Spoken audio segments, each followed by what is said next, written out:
Thank I guess our day is going on well. Yeah. Okay, let's just give 10 minutes for the rest of the participants to join. Once it is 5:10, we are starting. Thank you so much. Good evening, Yeah. Good MJB. evening. Good evening. You're all welcome. You're all welcome. How I guess our day is going on well. Actually, it's going on well. Okay, I'm happy to hear that. All right, without wasting time, we've been here since 5 o'clock. We're just giving some time for the rest of the participants to join, but we can't wait anymore because today is the concluding part of this course. So without time, our facilitator has been waiting for us. So I invite our facilitator, Mrs. Dorothy Kingsley Etugudo. Please, ma, take over. Good evening, everybody. Good evening. Good evening. Oh, I'm hearing only the voice of a gentleman, and I'm wondering, good evening. At least let us be gender. Good evening. It's nice to be here. We have everybody. We are about 12 here. So I'll be happy if I can hear the voices of the 10 people, excluding myself, on the platform. So once again, good evening, everyone. Good evening. Good evening. Good evening. It's nice to be back here again. You know, we saw ourselves, we heard from ourselves last week, Saturday. So it's a pleasure. I'm happy to be here again. Today, I'm so happy, most of all, because today is the concluding part of our training on supply chain management. So we are not going to waste too much of time. But before I delve into what we have for today, I want to still emphasize what we briefly have an overview of what we have done so far. We had looked at a couple of those modules. We looked at, I don't know, can I have shared my screen at this point? Can we all see? Can you see my screen, please? Yes, ma, we can. Yes, we can. Okay, so let me have a rundown, just a very fast one from day one, what we did. We looked at these modules. We talked about introduction to supply chain management, the global supply chain operations. We talked about them, supply chain design. We did say that the way you want your house to be, then you have to have a plan of your house. So as such, the way you map out your house, I want my house to be like this. I want the kitchen to be here. I want the bathroom to be here, and so on and so forth. That's how it is in business. Before anyone goes into business, you have to be assured of, you have to map out certain modalities, knowing that you have to continue remaining in profit for you to stay afloat in business. And we also emphasized, we talked about the lean supply chain management too. And we said that the lean supply chain management has got to do with, I'm going to stop at this point because we all had this training. So I'm going to ask feedback from you. What did you gather from our training on lean supply chain management? Like, I just need maybe a sentence or something that really stands out when you talk about the lean supply chain management system. Please, can someone help us? Anybody? Please, who will build a cat? Someone should just help us. What really stood out in lean supply chain that we did that day? Hello, good evening, everyone. Good evening. Good evening. Good evening. Am I okay? Enyi Moses. Enyi Moses, yes. For me, what I grabbed from the lean supply chain management, it aims at minimizing wastage. Beautiful. Thank you so much. That's why I say just in one sentence. Thank you so much, Mr. Enyi Moses, for that contribution. Lean supply chain management, the main focus is reducing wastage. So anything that they consider a waste, anything they consider a wastage or they consider a waste does not, they don't accept it. So they are particularly concerned about how to reduce waste. Okay, I want to ask, what about lean supply chain management? Because these are key terminologies in what we are doing. Lean supply chain management. Today, by the grace of God, we don't have too many modules. So we are looking at seeing how best we can complete within the stipulated time, or even finishing before the time. That's what we are going to do. So we had another method, another supply chain management with Mr. Enyi Moses has told us, given us an insight as to, reminded us about lean supply chain management, what they stand for.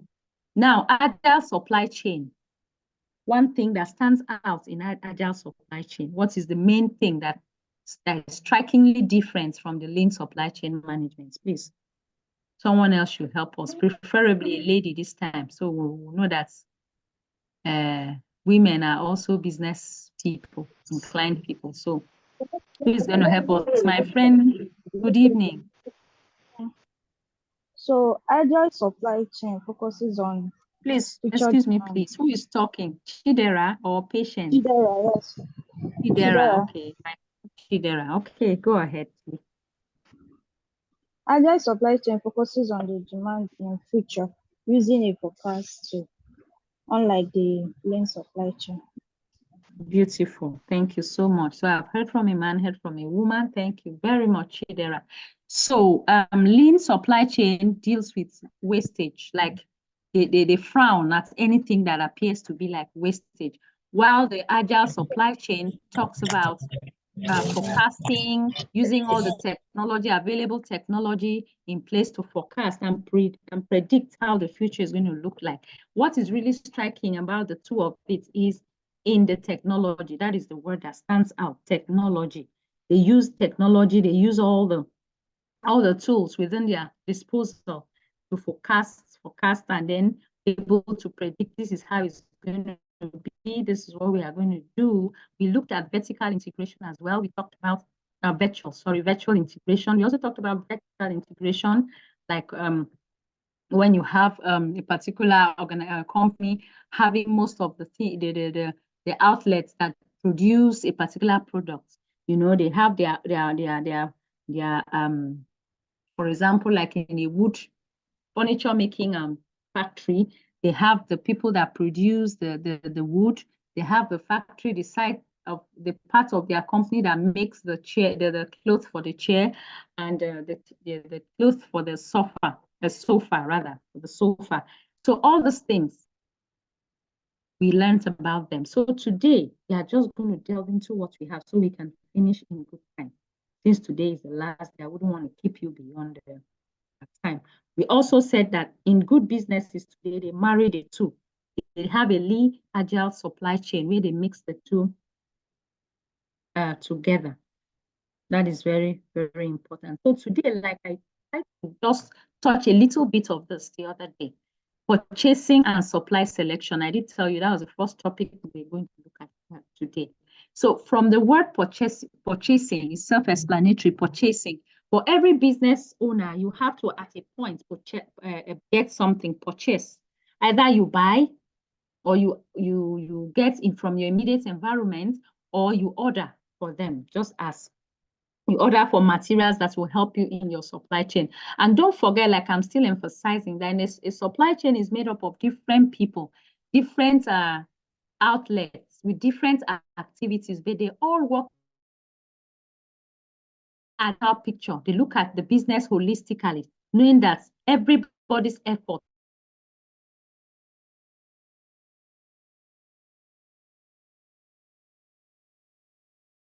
and be successful in a business.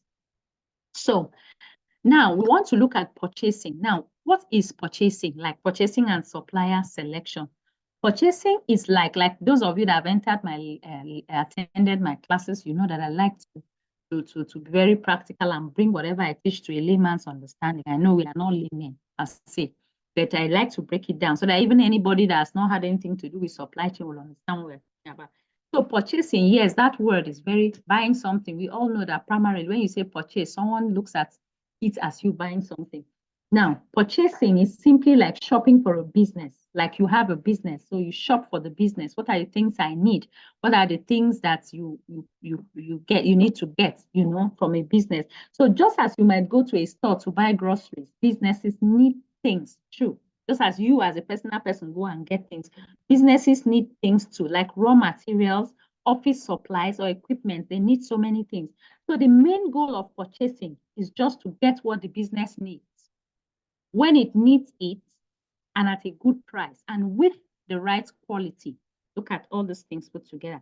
So when you are purchasing something, purchasing is not just about you seeing a good shoe, and then you just stop to say, well, let me buy that shoe. I think I like it. No, you have to reason and look at all the qualities, put them together and understand, why am I buying this shoe? Is it at a good price? Is it good? Is the quality top notch? Is it the right quality? There are things that every business owner has to understand. So purchasing, if you have a business or you work as a supply chain manager or a procurement manager, or you do any of those duties, before you request for things, before anything is purchased for your business, you be rock sure that these things are of top quality, because you have to please your customers. Like I said, the total picture of anything in business is to satisfy your customers. And how then can you satisfy your customers if you don't have the right things that you need to use? This is very, very important. Hence this breakdown. So that is all about purchasing. And we also have supplier selection. We'll get to that. Supply is simply you, like we talked about. Supplier is someone that you get the product from. Maybe you want to make a particular thing, or you are into a particular service that you render. Your supplier is the person that gives you the parts of the things that you need to actually come up and produce the product to satisfy your customers. That's the supplier. So what is supplier selection all about? I just want us to look at it holistically before we come down. Supplier selection is simply who you buy from. Imagine you need to buy a car. You wouldn't just pick the first one you see. You wouldn't just do that. Maybe you want to buy a car, you just walk into, and the first car you see, you just pick and go. No. You have to. You wouldn't just do that. You need to compare different car dealerships. You compare the prices. You take a look at the quality. You look at the reliability of the person you are buying the car from. You look at the integrity. There are a whole lot of things that people look at before they can purchase something from you. In any way you look at it, even you that is actually maybe the OEM, the original equipment manufacturer, or you are the one that is a wholesaler of a particular product, before people patronize you, you have to have built your integrity. You must have built your brand. Like people you must have had good reviews that speak for you, So these are primarily some of the things that I have to look out for. So similarly, in businesses, different suppliers, there are different people that can supply things. So you need to be careful when you are picking. You have to identify your needs, search these suppliers, know what you want. Are they reliable? You evaluate other options, you weigh them like you are weighing something on a scale. You weigh them. Okay, Peter gives me at this price, but the things that Peter will give me, is it as durable and as of high quality as the one that Paul always gives me or may likely give me? You weigh all those things before you actually decide to pick who you want to be your supplier, or maybe give you exactly what you want. So today, we are now, having explained those two terms, we want to break it down and look at the meaning. So we want to start with the classical definition of purchasing. Now, I like to make sure that we understand these things. I like to break them, but never mind, you would have the slides to refer to at any point that you may need to refer. I'm actually looking at, because today is a Saturday and I can feel your pulses before you resume. Most of you didn't come on time. So I understand that some of us still need to rest after a hectic day's work, and we still have to. So I want to just work within our time limits. We should be out of here for 7:30. That I can assure you, God willing. So what is the classical method? It means the process of buying goods or services that a business needs to operate. It's not just about spending the money, it's about finding the right product at the right price and ensuring they arrive on time. This is the classical method. You find the best ingredients, you get the best deals, you ensure timely delivery. These are some of the things that you need to know when you are actually are doing a business. So purchasing is all about making smart choices. That's just it. Or it's all about you making smart choices. Because if you don't make smart choices, then it's going to boomerang on your business. The effect is going to tell on your business. So that is the A to Z of the classical definition. Then what about the composite definition? Now, the composite definition of purchasing goes beyond just buying things. It includes everything from identifying what you need, all the steps. So it's a more detailed form of purchasing. The classical is just on the peripheral, on the surface, but the composite is more detailed. It's not just about you purchasing those things, but you have to identify the things you need. You have to find the suppliers. You have to negotiate the prices. You have to place the orders to make sure that everything arrives on time, and not only arriving on time, but arriving in good condition. This is what we should understand. Now, I want to give you an illustration. Imagine you're running a restaurant. Now, to keep this your restaurant going, you need to do more than just buy ingredients. For you to own a restaurant and keep it going, you need to buy, not all about the ingredients. You need to do more, a whole lot of work. You need to identify the needs, figuring out what ingredients and supplies that you may need to run the restaurant smoothly. These are things that you need to know. You need to find the suppliers. You look for the suppliers, reliable sources to get your ingredients and your supplies. You negotiate different steps. You have to negotiate, talk to the suppliers, maybe not once, maybe twice, maybe even more than twice, to be able to arrive at the best prices and the best terms to get that. You place your orders, you receive the goods. You check too that everything arrives on time and in good condition. You know, everything matches what you actually want.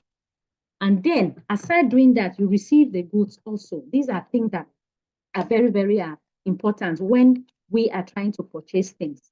There are factors that we should look at. So that is the composite. The composite definition is more broad. Like you would have this slides eventually today, by the grace of God, at the end of this training. So you can take your time and do your research and study based on what you have learned. All right, so strategic planning for purchases. This is another very important.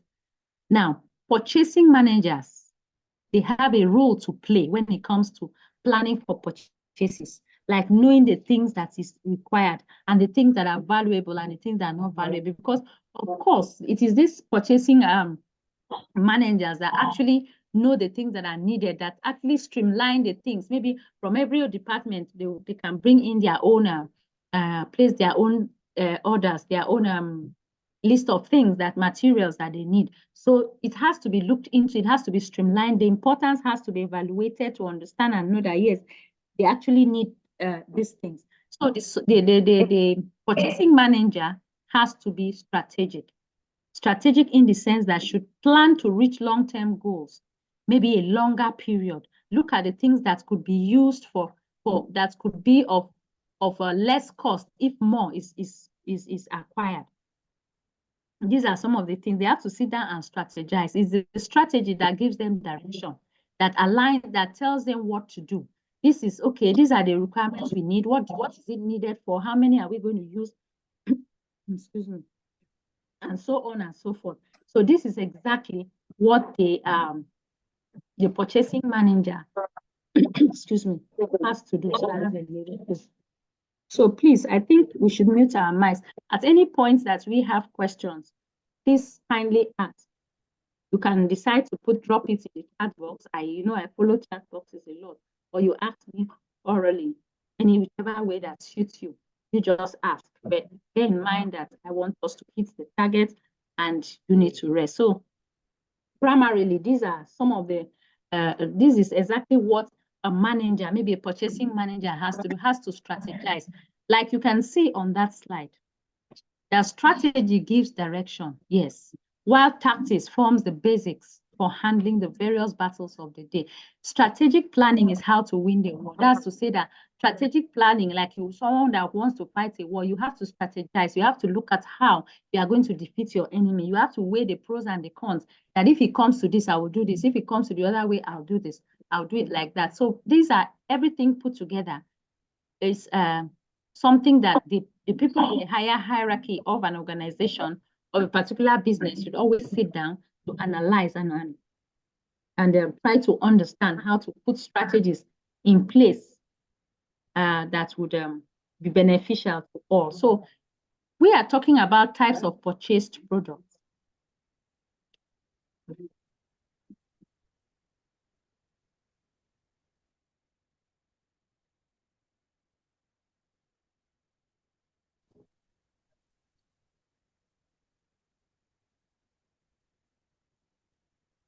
All right, so as I was saying, now I want to look at types of purchased products.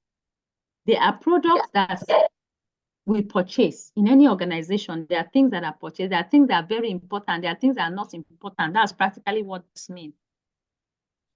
I don't know because I have a little network challenge. I just want to confirm if everyone, I can see 19 people on the platform. Are we all together? Can everyone hear me, please? Yes, I can hear you. Yes, I can hear you. Okay, thank you. So I'm fine because it was quiet and I was wondering. So now we have different types of products. We have the leverage items or leverage products. We have the leverage products. What are these leverage products? Leverage products are those you buy from your supplier that will have significant impact on the finance of your own final product. But it is relatively easy to buy from the supply market, hence low market risk. What am I trying to say? For example, I want to make you understand leveraged products and items. Wood is a leveraged product for a wood furniture. Now, for a furniture maker, I like to use furniture because I actually have someone that does furniture business a whole lot. So I don't know, that's why I like talking about furniture. So not only furniture, it can be related to any other setting or scenario. Now, what are leveraged products? Like I said, there are those products that you buy from your supplier that are, let's say, the major product that you need to get a final product or a finished good to perform a particular task and get finished goods to your customers. For example, wood is a leveraged product for a wood furniture manufacturer to purchase.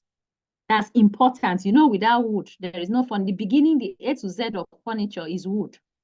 So a furniture maker purchasing wood would term wood to be under a leverage product, a leverage item, because it's a major item. So a large portion of the cost comes from the wood price. And the furniture prices are dependent on the wood cost in the marketplace. See, when you are doing something like I'm making reference to the furniture now, wood is a leverage item. It's a very important item for you to be able to achieve your goal as a furniture maker or a furniture manufacturer. And the price of wood, to a very large extent, in the market will affect your sales. Like if there's increase in the price of wood, definitely, you know, there will be a great increase in the price of furniture. That is what it means. It aligns. So these are leverage items. A large portion of the cost come from wood. A large portion of the price that you are going to tell someone for this sofa, for this settee, put it in one chair, you are going to pay this amount. The bulk money, before it's actually arrived that you are paying that amount, the major thing that makes that particular furniture expensive is the wood, maybe the quality of the wood. So wood is a leverage item. I want you to understand. Leverage items. So even as a cake, for instance, maybe you have a confectionery, you are a confectioner, then you have a store where you sell confectionaries like cake and all those things. Now, a person that makes cake, let me use an illustration. What do you think would be the leveraged item in that particular product of the person making the cake and delivering to the customer? What is the leverage product? Having used the illustration of the wood and the furniture. So for the cake, what do you think? The flour. Thank you so much. I know it's a woman that will answer this question. I already knew. But some of our men cook and some even cook better than women. Thank you so much. Is the flour. So that is a leverage item. That makes you understand what I am talking about. The major thing that makes up the cost of your finished product is called a leverage item or a leverage product. So this is very important for us to understand. Now, that is for the leverage product. And then we also have the routine products. We have the routine products. Very, very important. We have the bottleneck, we have the strategic, we have the routine product. What are routine products? Another name for routine product is non-critical items. So if you see, I know, as I said, routine, some of us will be looking up there to see if they'll see routine. So it's either non-critical items or routine product. Now, what are routine products? Routine products are those materials that have little financial impact on the buyer's own product. And there are plenty to choose from in the marketplace. Examples of this product are materials, maybe small fixtures, pans, standard components like springs and nuts. You know, we are talking about furniture. So if the leverage product is the wood, you know, we have other things like spring that you use to attach to the chair so that someone can sit comfortably. Spring, we have nuts, we have nails. Those ones are non-critical items. So why are they non-critical? Because even if nails increases in the market, you cannot actually use that as a major point to tell someone, you are getting this chair. Last year, you bought this chair 15 naira, and now you are buying from me 17 naira. And the person says, oh, it's too expensive. And you say, oh, you know, it's expensive because they've increased the price of the nail or the price of the spring that we use. It doesn't make any impact. But if you say it's expensive because the wood we use to make the chair, that alone makes someone to understand. You don't have to really go to, so because it is a leverage item. You know, so non-critical items are those simple, small things that are intertwined in making a particular product to render service to your customers. So that is the non-critical items. Now, we want to look at the strategic items. The strategic items or the strategic product, whichever way, can be products, can be items, are those components that have high level of financial impact to your final product. Like we already said, they mostly go hand in hand with the leverage items. So you see that it's not only one. Sometimes the strategic products and the leverage products are intertwined sometimes. So but you will understand they are different as I will bring it down to the various levels so we understand. Now, strategic products are those components that have high level of financial impact to your final product. They are very expensive to develop and manufacture and often involve high technical content. They are not usually available in the marketplace because of the high supply risk. So the buyer will need to contract for the manufacturing rather than pay for the delivery. The examples of these products are like, for instance, maybe engine for an automobile. For instance, now maybe someone that, remember I kept talking about Toyota Motors and Ford the other time. Yes, so an automobile vehicle, like a car now, you see that a person cannot just readily go to pick as an everyday thing, just go and pick a car engine in the market just like that at random. It doesn't happen. So a car engine, like I'm trying to explain to you, is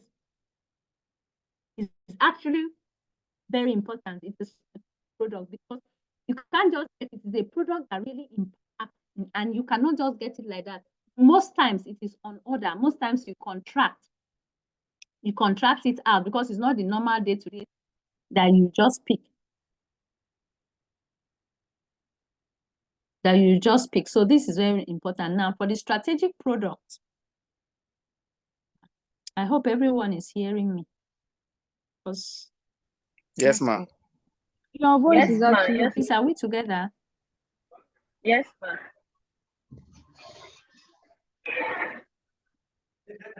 Please, can you hear me? Yes, ma'am. Yes, ma'am. Yes, we can hear you, ma'am. I Okay. can hear you. So if it's unusually quiet, I'll have to find out whether you can hear me. Okay.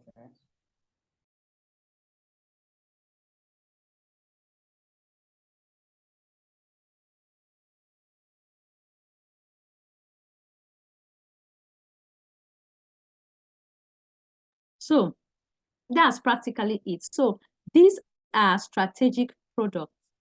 Also, examples of this product, like I told you, can be the engine for an automobile and maybe compressor for the refrigerator. These are not the normal day-to-day things. You rather you have to contract. Oh, please, you see this, my refrigerator, my fridge, the compressor has issues. Please, I need a compressor. Is there any way I can get it?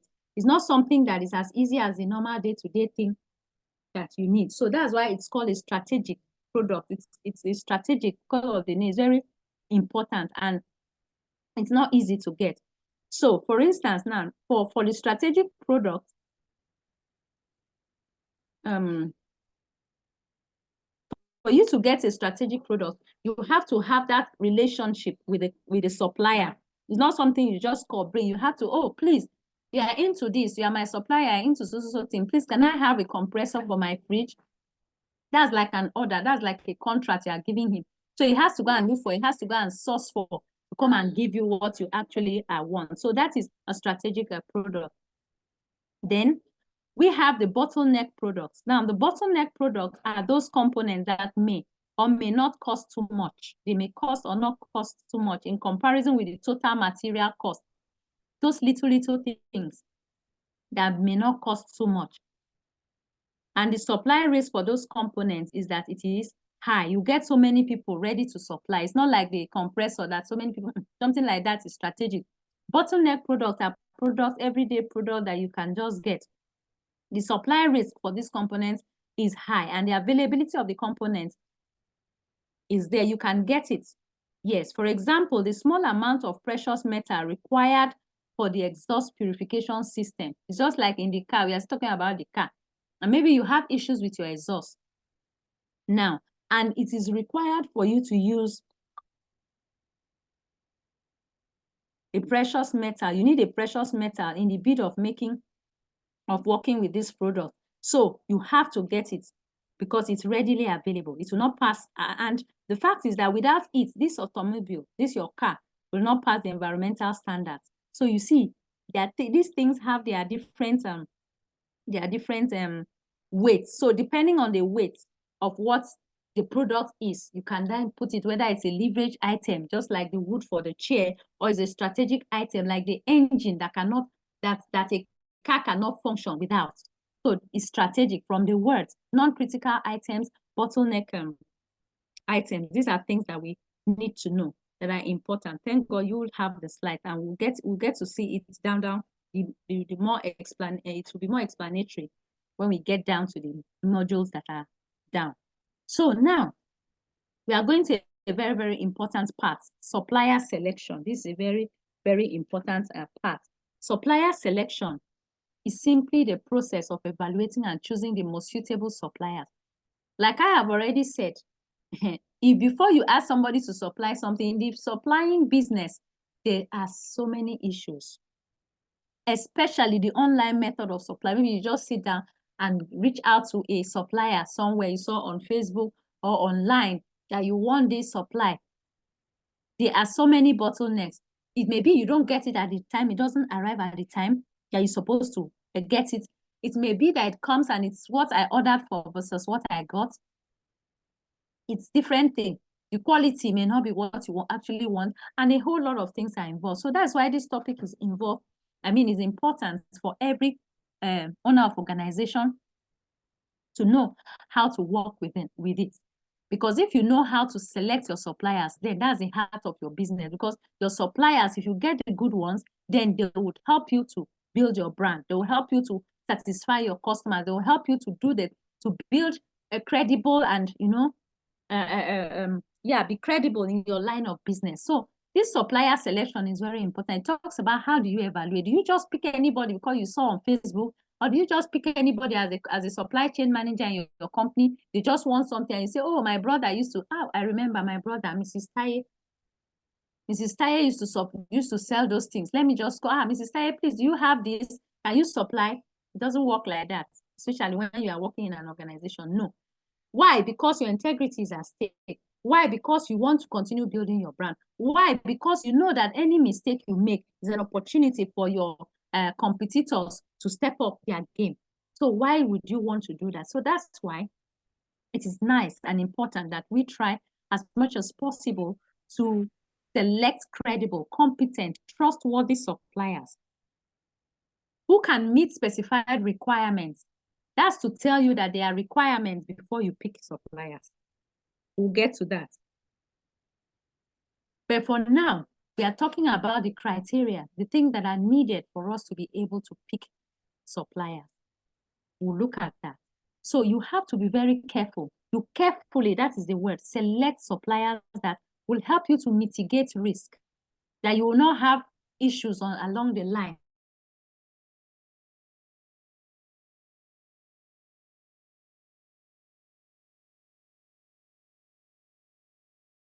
That everything will that will deliver, that is the word, suppliers that you should want to have, the ones that will not give you issues, that will not bring things that, or will tell you something. Like my grandmother would say, would tell you how Mongo Park, Discovery River, Niger, come and start telling you stories that touch the heart when you are dealing with customers, when you need to build your brand, when you need to stay afloat in business. So you have to be careful when choosing these customers. In a nutshell, supplier selection is your secret weapon to finding the perfect procurement partner. That's the summary, the A to Z of selecting suppliers. It is important. You take your time. This is the heart of your business. You cannot just tell anybody to supply anything for you. If you want to stay up there, if you want to remain valuable in business, you can't just tell anybody to supply for you. So now, let us look at the factors, the things that we need to consider when we are selecting suppliers. These are the factors that we have to consider. You don't just select suppliers like that. So one of the factors is the price. The price is very important of you. You have to know the price. As you select your suppliers, you have to look at the goods they have available. You have to talk about the price. When it comes to procuring materials, every organization wants to strike the perfect balance between value and cost. Good. So the price is important because for the fact that your supplier is going to give you something valuable, you also have to know that the price, you also have to take into cognizance of the price and ensure, as a supply chain manager, ensure that the price marries, aligns with the value. The costs you are paying for that is worth the value that you are going to get. Everything has to align.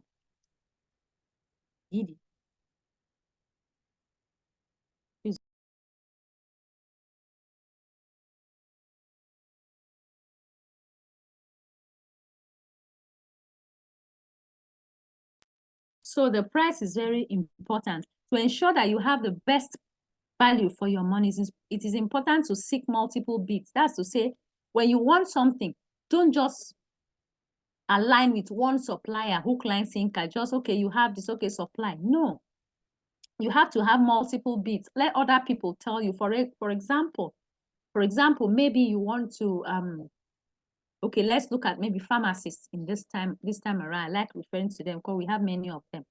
Yeah, even if you are not a pharmacist, you can still relate it. So now maybe you want something, you want drugs, you want to order for drugs in your pharmacy.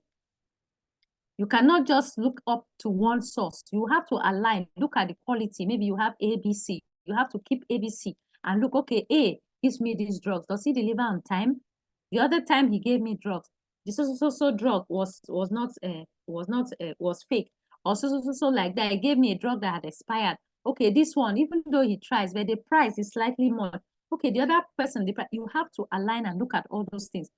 Do not settle for the first offer that comes your way. That's the mistake many people do.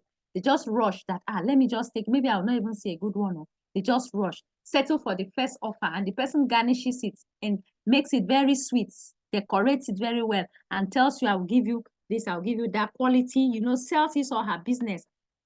And here you are, very happy. Oh, I've finally gotten someone, I've finally gotten a customer. So these are things that we need to know. You don't jump on the first supplier that you see. You don't. Do your research. Do your groundwork. Do your homework very well so that you are sure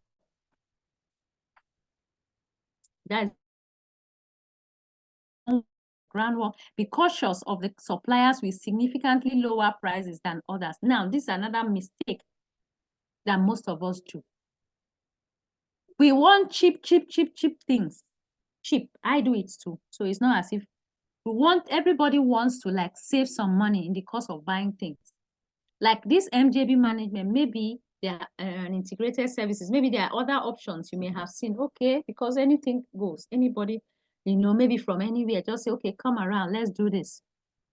Come around, let's just get this done, or let's get that done. And you just say, okay, the price is cheap. Do you know the other person said I should bring 100,000? I'm very lucky.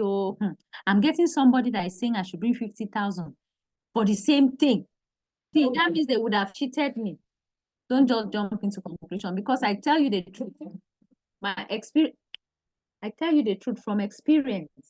Not everything that is cheap is durable, that is worth the while. That's what I want you to know. So even when you get something that is true,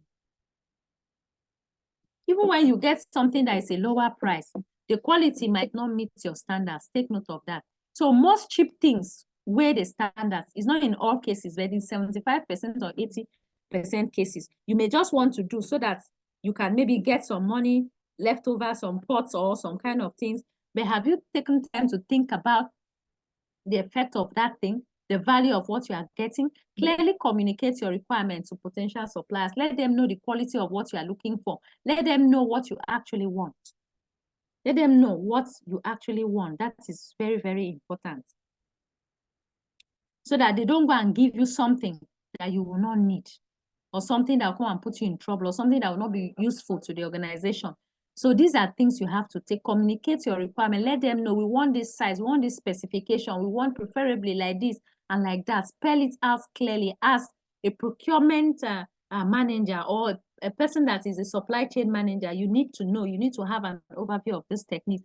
You have to know what to do, so that even when you have to advise or you have to be actively involved in the procurement, you know exactly what to do. Stick to your objectives and make sure your specifications are met.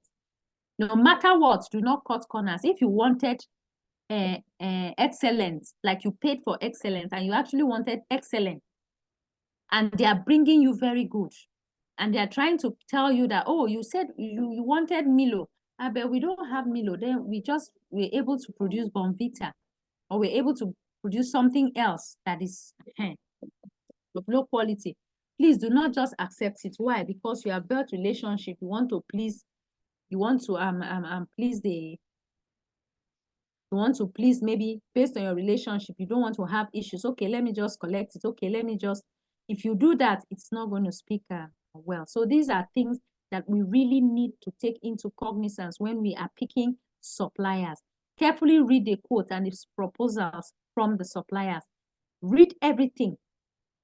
Make sure you understand, you assimilate it, you can relate with it before you actually move into the process of ordering for that or getting it. You weigh them, their criteria, put them under satisfactory. Even if you've had past suppliers, maybe people that have been supplying things to you and you know them, you have that rapport with them. Put them. I have Akin, I have Paul, I have Peter. I'll keep the three of them and look at where they are, the pros and cons, and understand before I'm actually finally going to make a decision of asking them to supply for me. Just as I said, and I'm still saying, any question, even if you can't pause me while I'm talking, you can drop your question in the chat box. I have actually been fiddling with that chat box, no question yet. So if you have a question, please go ahead and ask in the chat box and I'll respond, because we are targeting time.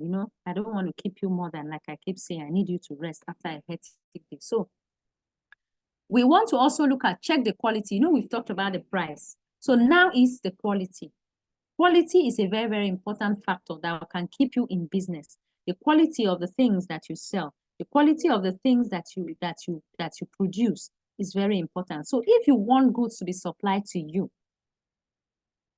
if the quality of goods that are supplied to you are poor, it can cause problems. That I cannot even overemphasize it. It's something we all know as business owners. It can put you in issues that you cannot come out from as a supply chain manager.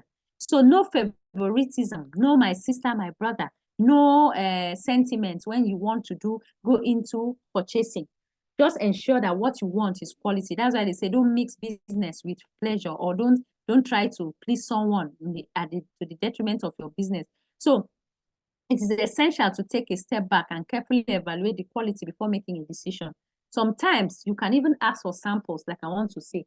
Those of us that Okay, let me give an illustration at this point. When I wanted to do my mother-in-law's, when we had my mother-in-law's burial, you know how it is in this part where I come from. We like to wear the ashebi, and to like grace occasion for our loved ones. So I wanted a particular a wrapper, ashebi material, a wrapper that would be used for the family, for friends, for my own friends that were going to come. So I had a couple of people tell me, because it's business, they say, madam, I can supply you with those things. So I have a person in Lagos that can get the material for you. I can help you. I had about 2 people come to me. I also have a person that used to maybe give me goods if I need to send for something, order for something from Lagos. But I did not just swallow, say, okay, I already have a person. Okay, I just relax and say, okay, that's fine by me. And the person I already know, okay, bring the goods, bring the materials for me. No, I didn't just do that. What I actually did was that I weighed all of them. And I told them, okay, let me have 2 samples. And out of them, I selected 2 based on certain criteria. Then I say, okay, you give me a sample. Can I have the sample? Can you send the sample to me? And I go through the sample and check the sample. Then I can make my choice. I'll see if it's exactly what I want, because I want a material of top quality. I don't want the one that one day, when they just put it in water, that's turned to another thing. The women can relate more with that. You know what I'm trying to say? So I wanted a material that was top notch. Do you know that at the end of the day, the 2 people sent me samples? And when I looked at the samples, I saw that even though they were giving almost the same price, or even the same price, one was inferior, was a little bit inferior. But I tell you the truth, if you don't get the samples in your hand and use your expertise as a woman, maybe that has been having wrappers, to test it, you will be confused.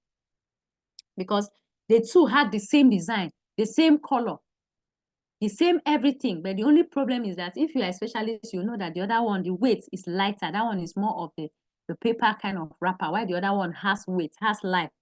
So with that, I even had to take the sample and put a little bit of I tried to do a little bit of washing.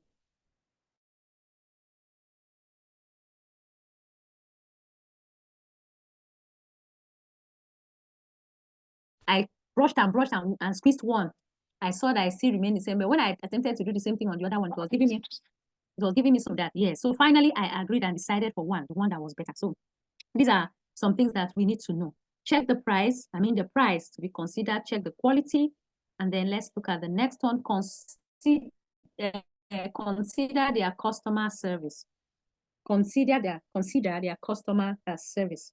Now, customer service is very important. I cannot overstretch this particular one. It cannot be overemphasized. Like I always tell you, if you are a business owner, your customer service agents, your front desk staff, they are the ones that will speak. They are the ones that you are not there. You are the owner of the business now. You cannot be there all the time and everywhere. So when people annex your business, either online or physically, it is the customer service. One of the things that make people have customers is how best you can serve your customers. With your customers, these are factors that every business owner should have. So even when you want things supplied to you, consider the customer service. Okay, I want to get from A. I have some samples from A. I have some samples from B. Yes, you can, like I said, you can opt for the one that is better. Say, okay, the quality B is better. But again, you have to look at the customer service. Will they deliver on time? Ask other people about their experiences. Check their reviews. That is why whatever you do, their reviews, their feedbacks. I paused to remember when I had asked that please, people should drop their feedbacks. I think the first day I had this training, if not the first or the second day we had this training, that you should drop your feedbacks on the platform of MJB, on that platform of project management, that community.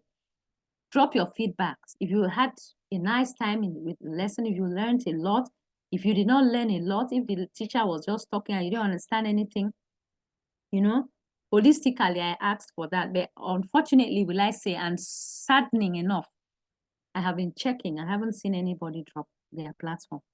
Drop their their feedback. So I don't even know. So I'm talking about customer service. So, but don't forget that it's homework and it's important to do all homework. Please endeavor to do that homework I gave from the first day, because I'll be looking out for it at the end of the training. So customers won't lie about the experiences they have. It's just like on Facebook. I belong to most of these groups. You see people write reviews. They'll write, don't patronize so person that she does not deliver as she says she would. She does not deliver timely to customers. People write, there are things you cannot hide. There are things you cannot hide. And even the way your customer treats your customer service agents, front desk agents treats customers. How do they treat customers? Do you treat them in a nice way that makes them to want to come back? Do you treat them in a way that when they leave, they are saying bye and never to return? How do you treat your customers? This is very important for us. So you look at some of these things. There are things that some people take for granted, but they are important. I have had a situation whereby someone wanted to patronize a big fast food in this environment where I live. Another person just say, don't go there. You know the way those girls there, the way they talk to customers, the way they behave. They'll even see some customers come around steady to eat. Maybe they want to take one particular food or snack or something. And they just end up getting angry and leaving because of the hostile behavior of the fronts of the sales girls. Yeah, that one is sales girls that work in that place. And truly, because of that, they have a very beautiful structure. Their food tastes well. Yeah, they have, but what has cost them what they are today? Today, you rarely see people move into that fast food joint because of the treatment. And not one person, not two people have complained, not three people, not four. So at the end of the day, you ask yourself, one person may lie, two people may just don't like you and say something. But when it continues to be monotonous, it continues to repeat, itself, it becomes a problem. People don't get to patronize you because that's bad image. So you can ask other people their experiences concerning that particular vendor. How were you treated? Oh, Madam, so you ordered for something from this particular person. Did she deliver? How did you find the goods that you requested for? Did it help you? Did it satisfy your customers? Were you happy about it? These are some of the things. That's how people get reviews behind the scene. You may not be there when people are carrying out these reviews. Maybe someone that wanted to patronize you, you will not be there when the person is doing all these things. But already, because you did not plant a good seed, like you don't have a good image. So the person, what do you expect the person to say? Of course, the person is just going to say it's the way it is. So these are some of the things that we need to, these are some of the things that we really need and have to take into consideration when we are selecting suppliers. Now I am taking my time here because this is the heart of business. There are places that I don't rush over, that I like to take my time. That should speak, as in should tell us that they are very key and important factors. So now we are looking at check production of the supplier, production capacity. This is something that most business owners overlook. Yes, you want someone to produce a whole plenty things, a whole lot of things, but check the production capacity. Does this person have what it takes to supply those things? Does the person have? It's like I keep talking about furniture, or maybe you tell someone, supply me maybe 100 bags of flour. I want to make cake for a particular organization. I want to do this.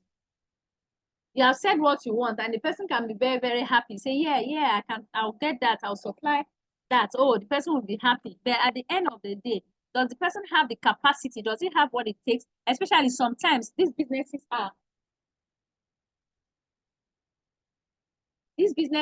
businesses that are people. There are people that want to make their profit. They want to sell their business. They want to move. So what else do you expect them to tell you? They can just jump and say, okay, they will do that. But do they have the capacity? That's what you have to check. You have to do a background check and know. Now, I want to give you, like, it's my normal way. I want to give you an illustration and tell you a brief story. A friend of mine is a caterer. She is a caterer. She cooks for people when they have functions. So some days ago, she came around to see me. She's my friend. So she came out, she was looking very sad and forlorn. And I was like, I was like wondering. I asked her. I'm not used to seeing her that way. So I asked her, what is the problem? What is the what is the problem? She now told me that she actually had a catering service. So she had something to do, like a contract that someone hired her to prepare food for people that would come for burial. People that would come for burial there. And this person really pleaded with her, knowing her so well, knowing how good she is, and she has been rendering this service for other people that have had good reports. So she contacted her and told her that where I stay is a bit far. Where we are going to bury my mother is far from where I live. But I know I trust you to deliver. Please, I need so quantity of packed food and this to serve my guests. She said, okay. The lady paid.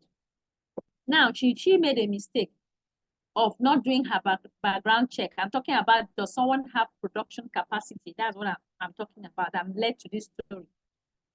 So she was very happy to have that contract. Like, she's a very credible person, no doubt.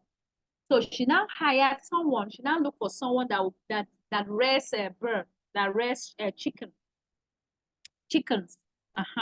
that she would use, because she had counted it, she had weighed it to spend this amount of money. Okay, she'll get, this is what she'll use to purchase the protein that will be used in the jollof rice, maybe fried rice or whatever, used to entertain the guests that she's going to handle.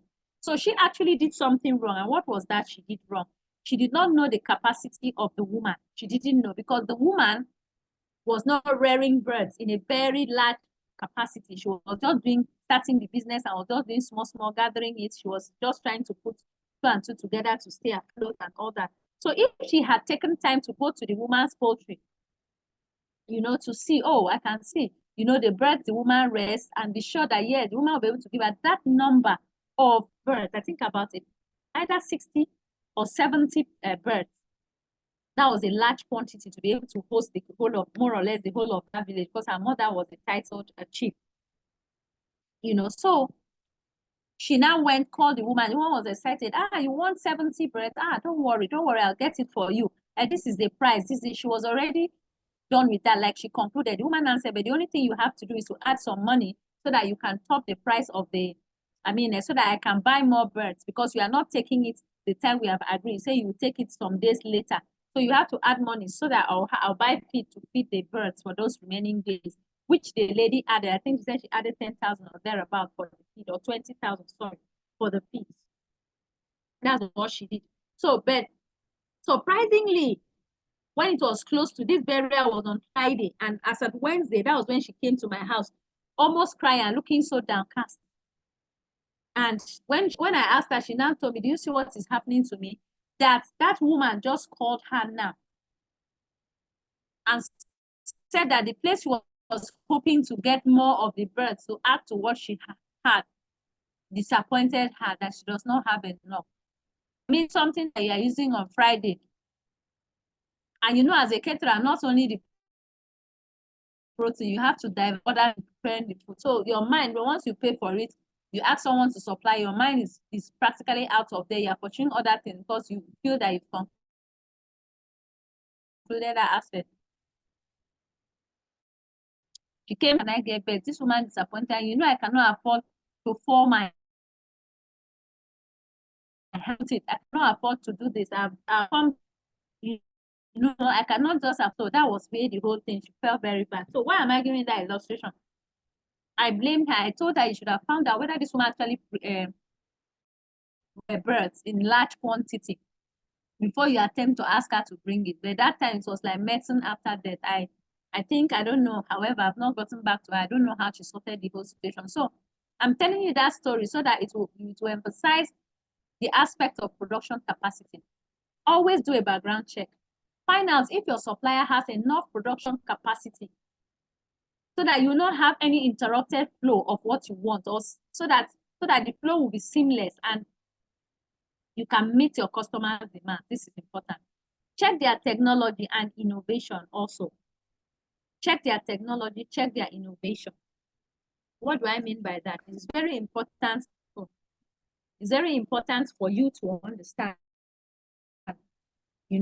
Check someone's technology. Now, as the work is, the way the world has metamorphosed, like I keep saying, the agility in the supply chain, the agility in technology and the swiftness, the global factor making the world. Now we know the world is just a global village. Anything you want, even if it is in, I don't know, the ends of the earth, you can get it. So that's technology. So it is important for you to find out about the suppliers. Can they provide fast products? Can they actually do fast? You know, can they still maintain high quality standards and contribute to a seamless supply chain? Now, this that any business that is not technologically inclined, I'm sorry, you will not last long in business, because everything now is technology. A woman selling on the streets would have to use technology, advertise on Facebook, look for methods to ensure that the world gets to see that she's selling crayfish, and that her own crayfish stands out from, you know, technology. And if you have a business, or there are suppliers that cannot deliver a product faster, they cannot do fast delivery. Sorry, that's another thing. So these are things you have to check. Innovation, technology, how fast can they deliver this thing? Or is it the type that will say, oh, they will deliver, they will now follow the archaic analog method of transportation and sending things. And before it gets to you, it's either the product is spoiled, it's either it's not in good shape, or you have bottlenecks in the course of transferring and doing the things. So these are things that are very, very important that we need to know as a business owners or supply chain managers, people that want to have the knowledge of supply chain. It is very, very important, because different businesses keep innovating. They keep stepping up their game. They keep doing things. Now, I want to also give you an illustration about businesses stepping up their game.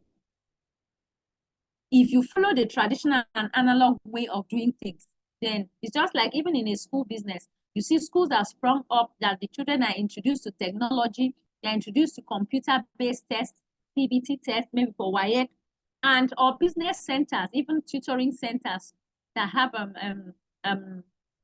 not business centers per se, but maybe they organize tutorials for people that are taking exams. You find out that if you don't step up, if you don't innovate, you don't change and move with the moving trends, you will be left behind. So most of those centers that lack computers, like I want to also use that as an illustration, they lack computers to train people, to train the children that will be taking the exams on CBT-based CBT, like testing them, teaching them, okay, you are going to have to take JAM, it's going to be computerized, gone are the days we write it. Now you just know how to operate your computer, you move and know the major things.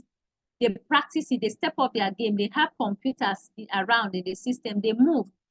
Then for a system, for a system like that, a tutorial center like that, that does all those things, introduces the students to CBT tests, and the one that does the one we used to do in the days of my mother and grandmother, that they will have to come and write on the board and show you to write and all those things.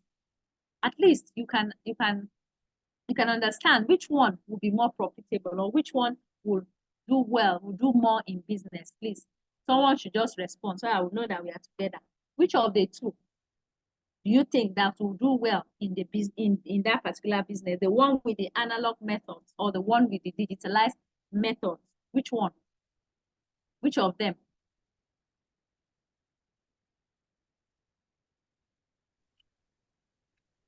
I think the digitalized method will work better. Thank you, sir, for answering. But I was just waiting. I was getting sad. I wanted to be sad that nobody wanted to answer my question. So thank you, sir.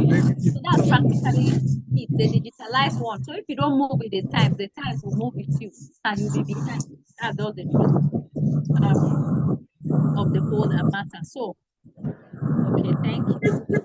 Someone has responded. Thank you so much. The digitalized method. I told you I'll be reading through the chat boxes, and I've seen that. Thank you. So that's practically it. These are some of the things. Then aside that as well, let us look at the next thing.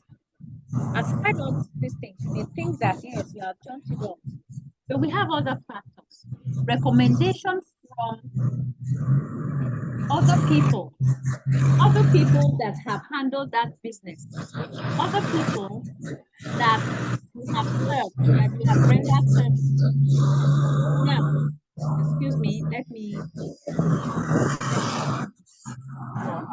just a second. I think this font size is not making us to be able to see everything that we have. Let me minimize it a little. Just a minute. Sorry for that break.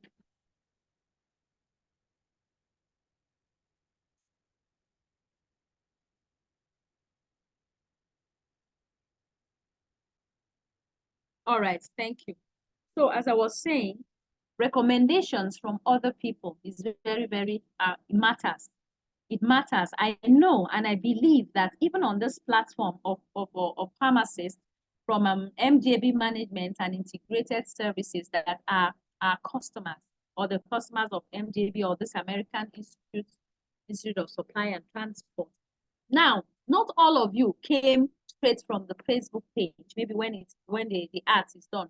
Some of you decided to patronize MJB from maybe other colleagues, you know, listening from them. The first set of people that must have taken the training will say, oh, do you know, we got our certificate as promised, or we're given the lectures, there were no hitches, and so on and so forth. You hearing that will spur you and motivate you to say, okay, let me patronize MJB management and integrated services for this particular certification or certificate or training. So it is important that recommendations from other people, also look at them, also weigh them and see. Here, before you patronize anybody, look at what people are writing about that person.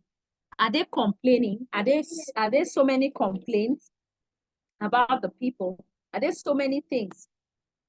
Just said negative comments about the people. Of course, if you have negative comments, then why then would you think that someone would want to patronize you? These things are important. That's why, I don't know, some of us here may be Muslims, some of us here may be Christians, but the bottom line is we still serve the same God. And the God we serve says, whatever your hand findeth to do, do it well, do it judiciously.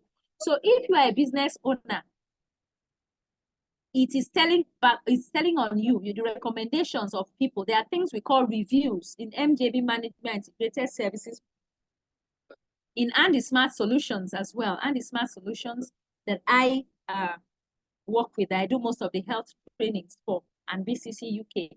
Recommendations, there are reviews. If you go to that page, you get to see the reviews. People will tell you, excellent, oh, job well done. Those are, as I've asked for reviews that I have not gotten from the participants on this training yet. You know, these reviews help because other people will see it. Maybe they'll see it even on that platform and say, ah, wow, is it true? And I was thinking this thing was scam. Or I was, you know, as it is with online things. And I was thinking it's scam. I've had so many experiences, so I wasn't sure. I was like, this MJB management, I did this or I did that. Okay, this is what people are saying. Wow, so that means people they are recommended to anybody that wishes to go into training. So that's just how it works. And so you need these recommendations before you can ask services from people, before you can ask for supplies of any kind. And then seeking recommendations and opinions, just as we have said. Seek to know from trusted professionals, people, other people, seek to know that are in the same business as you do. Seek to know, get valuable insights from them. How is the reputation of this MJB management and integrated services? Have they scammed people before? Is there any record of the fact that they underwent any a training and they were not given their certification or this or that from any of the universities, or have they had any issues? These are things that are important. I am just using these illustrations because you relate more to what I am trying to say when I give you little illustrations like this. So practically, these are some of the things. From trusted businesses in your industry, they can provide insight, they can tell you the reputation or the performance of the suppliers that you are considering. So these are very important facts. So if you see, I have spent a whole lot of time talking about this supplier and purchasing and supplier selection because it's the heart of any business. Because you cannot be an island, you definitely need people to render one service or the other to you. So hence, you need people and you have to find out how those people are. With that being said, we'll delve into another phase. This phase we are going to have, we're just going to move and see how to round it up in an hour or an hour plus. an hour precisely by 7:18. So now we are looking at relationship integration. Relationship integration. What is relationship integration? Even from the word relationship, what does it mean? When you work with someone, when you have a business dealing with someone, when you have, remember that supply chain is a holistic thing.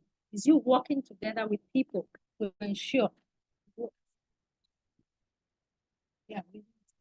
So to ensure you work with these people to ensure that they deliver, that they give you what you are actually looking for. So what is relationship integration? Relationship integration simply means or simply is the ability of two or more companies to develop social connections that serve to guide their interactions when they are working together. When you are, let's look at the furniture, I say, you have dealings with with other people, understand, in your line of business or that render one service or the other to you or for you. So you build that relationship with them because they are stakeholders, whether you like to believe it or not. Your success to a large extent depends on how effective they carry out their duties. So as such, you build a relationship with them. That is relationship integration. You integrate, you enjoy the relationship, you move around it. So a relationship, like you already know from that word, is a form of interaction and exchange. Like you are a husband, you have a wife, you have a relationship with that. You have, there's a mutual interest. There is communication. There's a basis for communication. There is a basis for interaction. And there is a basis for exchange of maybe content when we talk about relationship. So integrating means coming together to form a strong bond. Relationship integration. That is primarily what it means. Okay, I go to the chat box. Nothing there, just the slides. All right, we are going. So that means we all understand. We are on the same page if I don't get any question. Okay, now, as it is here on the slide, relationship integration is simply the ability of two or more companies to develop social connections that serve to guide their interactions when they are working together. That is relationship integration. So when in a supply chain, remember we talked about vertical integration, we talked about outsourcing, we talked about a whole lot of things. So all these things, you are dealing with people, you are building relationships, you are relating with people that share the same goals, objectives, and goals with you. You are dealing with them. So as such, you have to build the relationship. The Bible says, I like referring to the Bible or the Quran, or we all serve the same God, that can two agree? Can two work together if they don't agree? That's just a simple. So can people work together if they don't share the same goal? Can they achieve it? No. If you don't share the same goal, then there's no point of relationship. Let's alone talk about integration of the relationship. So that's primarily what we are looking at. Then supply relationship. What is supply relationship? Supply, in this case, it can just be defined as the cross-organizational interaction and exchange between participating members of the supply chain, like I already said. A furniture maker, you have a relationship, a supply relationship, with the people that give you the things that you finally come up with, making the furniture or making the sofa. You understand? So supply relationship, it can either be upstream or downstream with the buyers. You can have a relationship with the buyers, with your customers. Though some school of thought say that customers are not part of the supply chain. That's why I'm saying that nothing is cast on concrete. Depends. In supply chain, you do what suits you, what suits your business more. You weigh all the options and see which one aligns with you more. It's just like maybe in marriage, they'll say, okay, read this book. When you read this book by a successful person, you are definitely going to be a successful married person. Yes, the book will help you. But the fact is that the scenarios, your own scenario may be different. Your own ball game may be different from the practical sample that it is used. So, but when you are directly in the marriage, you can see how to use this method. You can see how to use the tips. You can see how to use the tips. You can see how to use the method to align it in such a way that it suits you. That's just the A to Z of supply chain. So upstream, it can be upstream from the raw material supplier down to the buyer. In whichever way, there must be that relationship. You too have to have a very strong and cordial relationship with your suppliers. Why? Like I keep making reference to the Igbos. I'm not an Igbo person, so I'm not being sentimental here. I like them because they have a very strong relationship with their supplier. Even in the midnight, if you ask an Igbo person, okay, you want this, maybe a person that is a business person, you want this, it just takes a split second. Even if they don't have, they know where to get it for. As in, they know that they don't have any dull moment. They just get it for you. They just provide it for you. So we have to build that relationship. Build customer relationship with your supplier, your raw material provider. Members of the supply chain are interlocked. So there has to be a relationship, and you have to know, you that is the original equipment manufacturer, the OEM, you have to see how to coordinate it, and you are the business owner. You have to ensure that all the members of your supply chain are working to achieve one particular goal. So we have different types of this relationship. We have the partnership, which involves the strong collaboration and communication between suppliers, close partnership, like it was practiced in the Toyota era. Remember, I keep talking about Toyota because they were vertically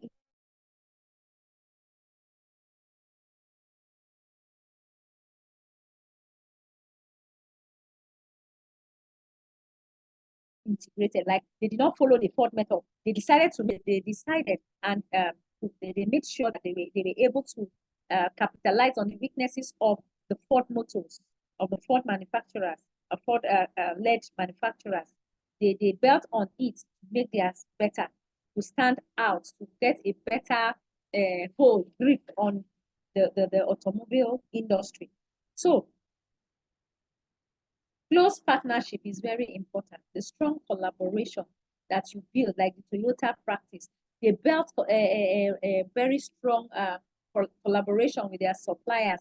They had a close partnership with suppliers such that they want to make cars, maybe customized cars for people or anything. They reach out to their suppliers, the one that does the seats, the one that does the windscreen, the one that produces the tires, the one that they have that close relationship. And as such, all of them, both the suppliers, the distributors, the manufacturers, all of them work together to ensure that the flow of the product is efficient from the production stage up until it gets to the hands of the customer. So that is a close partnership. Now, the basic principles of close partnerships with suppliers involves many aspects of supply chain management. First, they reduce their supplier bases and form tiered supply network structure, just as I have said. They ensure that there's a tiered supply network structure so that it's easily reachable. They can have a long-term contract with these suppliers based on their trust and goodwill, because they have worked over time with them. So they have built that trust. They have built the goodwill. You understand? So they get the suppliers involved in earlier. They don't rush. They don't do that. That's rushing. They ensure that the suppliers are brought into the picture in time. I don't know why this thing keeps shifting. Sorry, just let me see what is happening.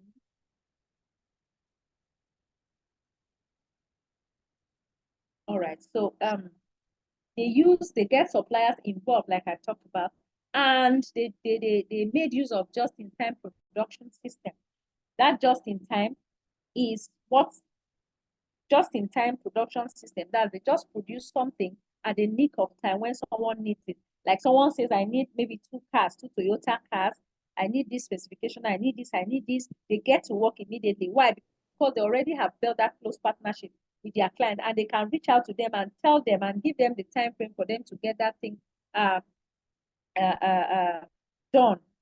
And for you to be able to handle this, you have to have that close interaction between the suppliers and the buyers. You have to have that link.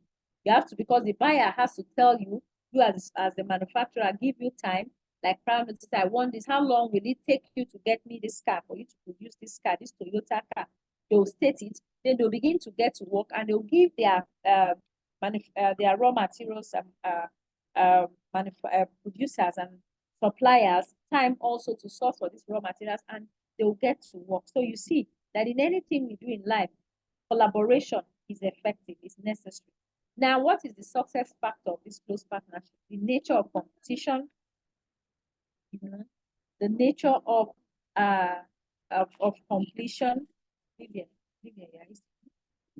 nature of competition, the basis of sourcing decisions, role of information exchange. All these things are practically key success factors. That's the importance of closed partnership. Now, the nature of competition, let me just explain that. Now, global operations and local presence based upon contributions to product technology, all these things are things that you have to really look at and take into consideration. These are the key factors of the partnership between the supplier and the buyer, and it could be helpful for any supply relationship. Global operations and the local presence, that is to say that you have to have this collaboration with those that could give you these things outside globally. You have to keep in touch with them. You have to explore all avenues. You have to depend on a whole lot of collaboration. You work hand in hand with them. Okay, this is the quality you have. Can you settle for this? Or what do you expect? How do you expect a specification to be? And so on and so forth. Also, the basis of sourcing decisions too are things that we really have to look at. The basis of sourcing decisions.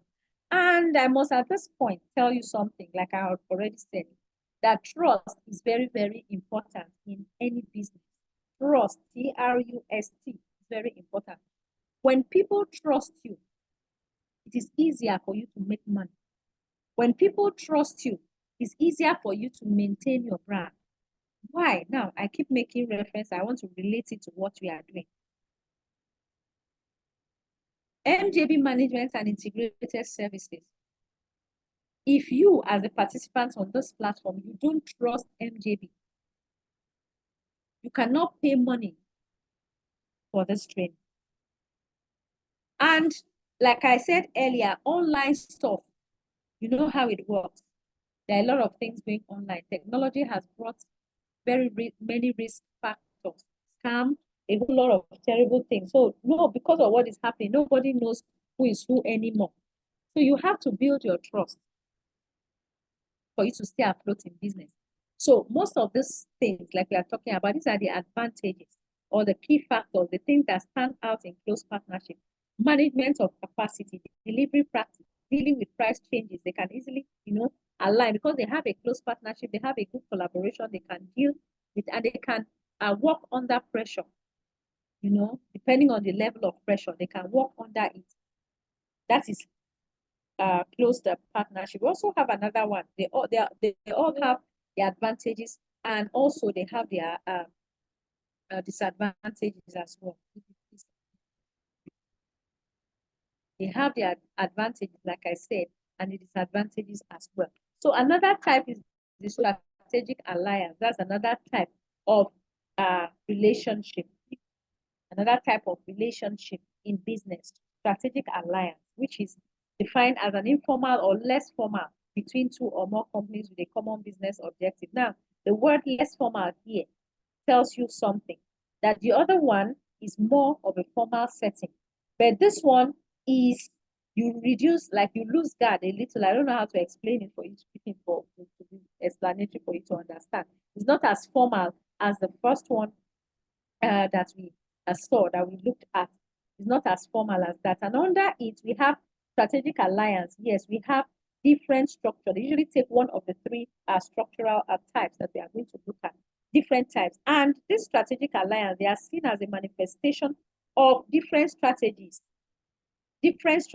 pooling of skills, pooling of resources, alliance, that's working together hand in hand in order to achieve one or more goals that are linked to their own objectives. The two are almost the same thing. It's just like I told you earlier, that you look at the one that suits you most. These are different types of structural types of strategic alliance.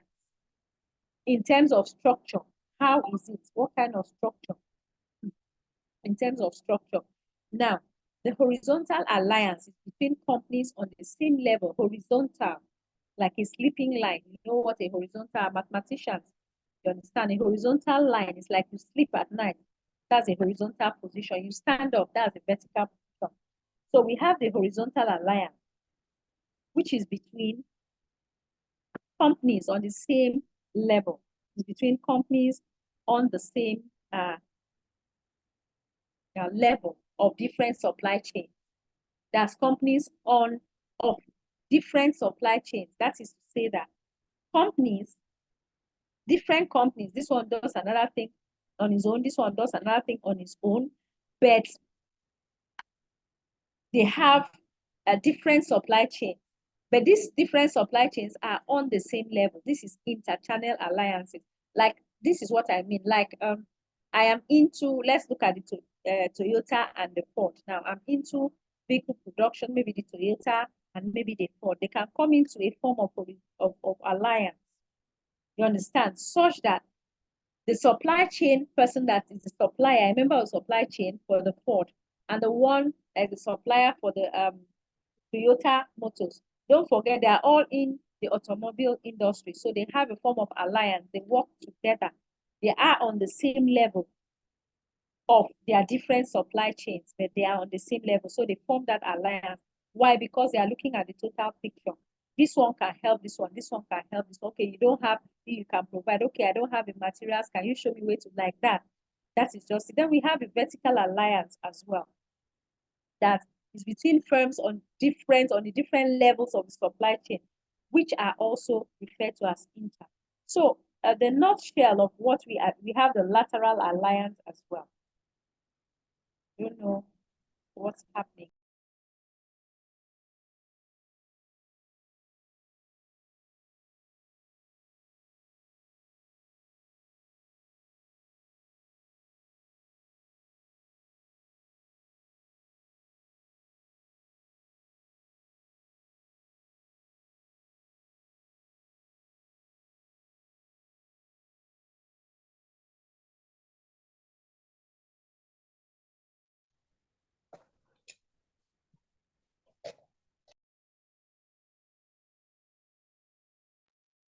Please, can you hear me?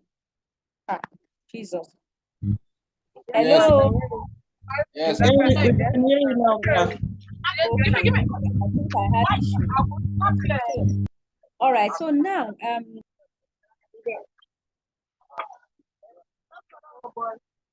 will be done with what we have to do. So now we want to look at a very important part of this training. Relation dilemma. Like the dilemma means, please let's meet our mic.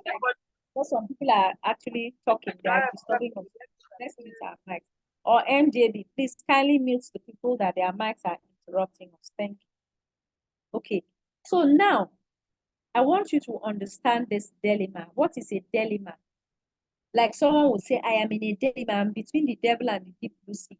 Now, a dilemma is a situation whereby forward you don't go, backward you don't go, you are stuck. That is what a dilemma is. That is a layman interpretation. So relationships could often run into dilemma between corporation and non-corporation. So even in our houses, even in our homes, you may be torn at a point whereby you don't know what to do. Okay, let me give you an instance of an example of a dilemma that we are talking about in this case. Now, a family or a sister, a wife, okay, a wife, let me use a wife so that you understand it better. And there is a situation whereby maybe you have to save one person. There's only an opportunity to save just a person. And you have, like some of us have seen some of these persons, you have your husband on this side and you have your father on this side, or you have your wife on this side and you have your mother on this side. And you only have limited time and you have just a slight opportunity to save one of them, only one opportunity to save one of them. Who will you save? That is a dilemma. Because you would at a point think, oh, my father, oh, my mother, she gave birth to me, and this and this and that. I knew her way before I met my wife. And you look at this other side and say, oh, my wife here is my better half. She is the mother of my children. She is this, she's that, and that. So that is a dilemma. You are torn between helping one person, but who is that person? That is the issue. So relationships, even in business, there are times we get, there's a time you have you get faced with a dilemma. Now, relationship-based supply chain, like I want to tell you, collaboration and integration, all these things we have been talking about, often they run into dilemma between positive gains and negative constraints from the same loyalty and closeness of the relationship. These are things that you really need to understand. And the existing close relationship with a buyer, the psychological commitment is also a dilemma. For instance, you are close to buying, you always patronize a particular person. I just want to give a very simple scenario like that happens to me. Even as I'm teaching you this, it happens to me sometimes. I have a customer, I have someone that I always buy fish from. Anytime I want to prepare soup, in the market, I always order for the fish, or I go to the market, I patronize her. She knows I'm her customer, and I have built that relationship with her over time. So there's a kind of psychological commitment. Sometimes she gives me when she has it, before she tells anybody. When she just comes back, she calls me. You know, that commitment, that psychological commitment, it's already there.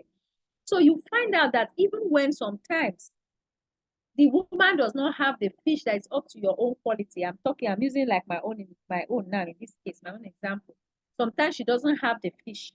But because I have built that bond with her over time, because I'm somehow attached psychologically to her, I would tend to say, okay, let me buy from her, despite the fact that she doesn't have what I want. That's what I want you to understand. That doesn't.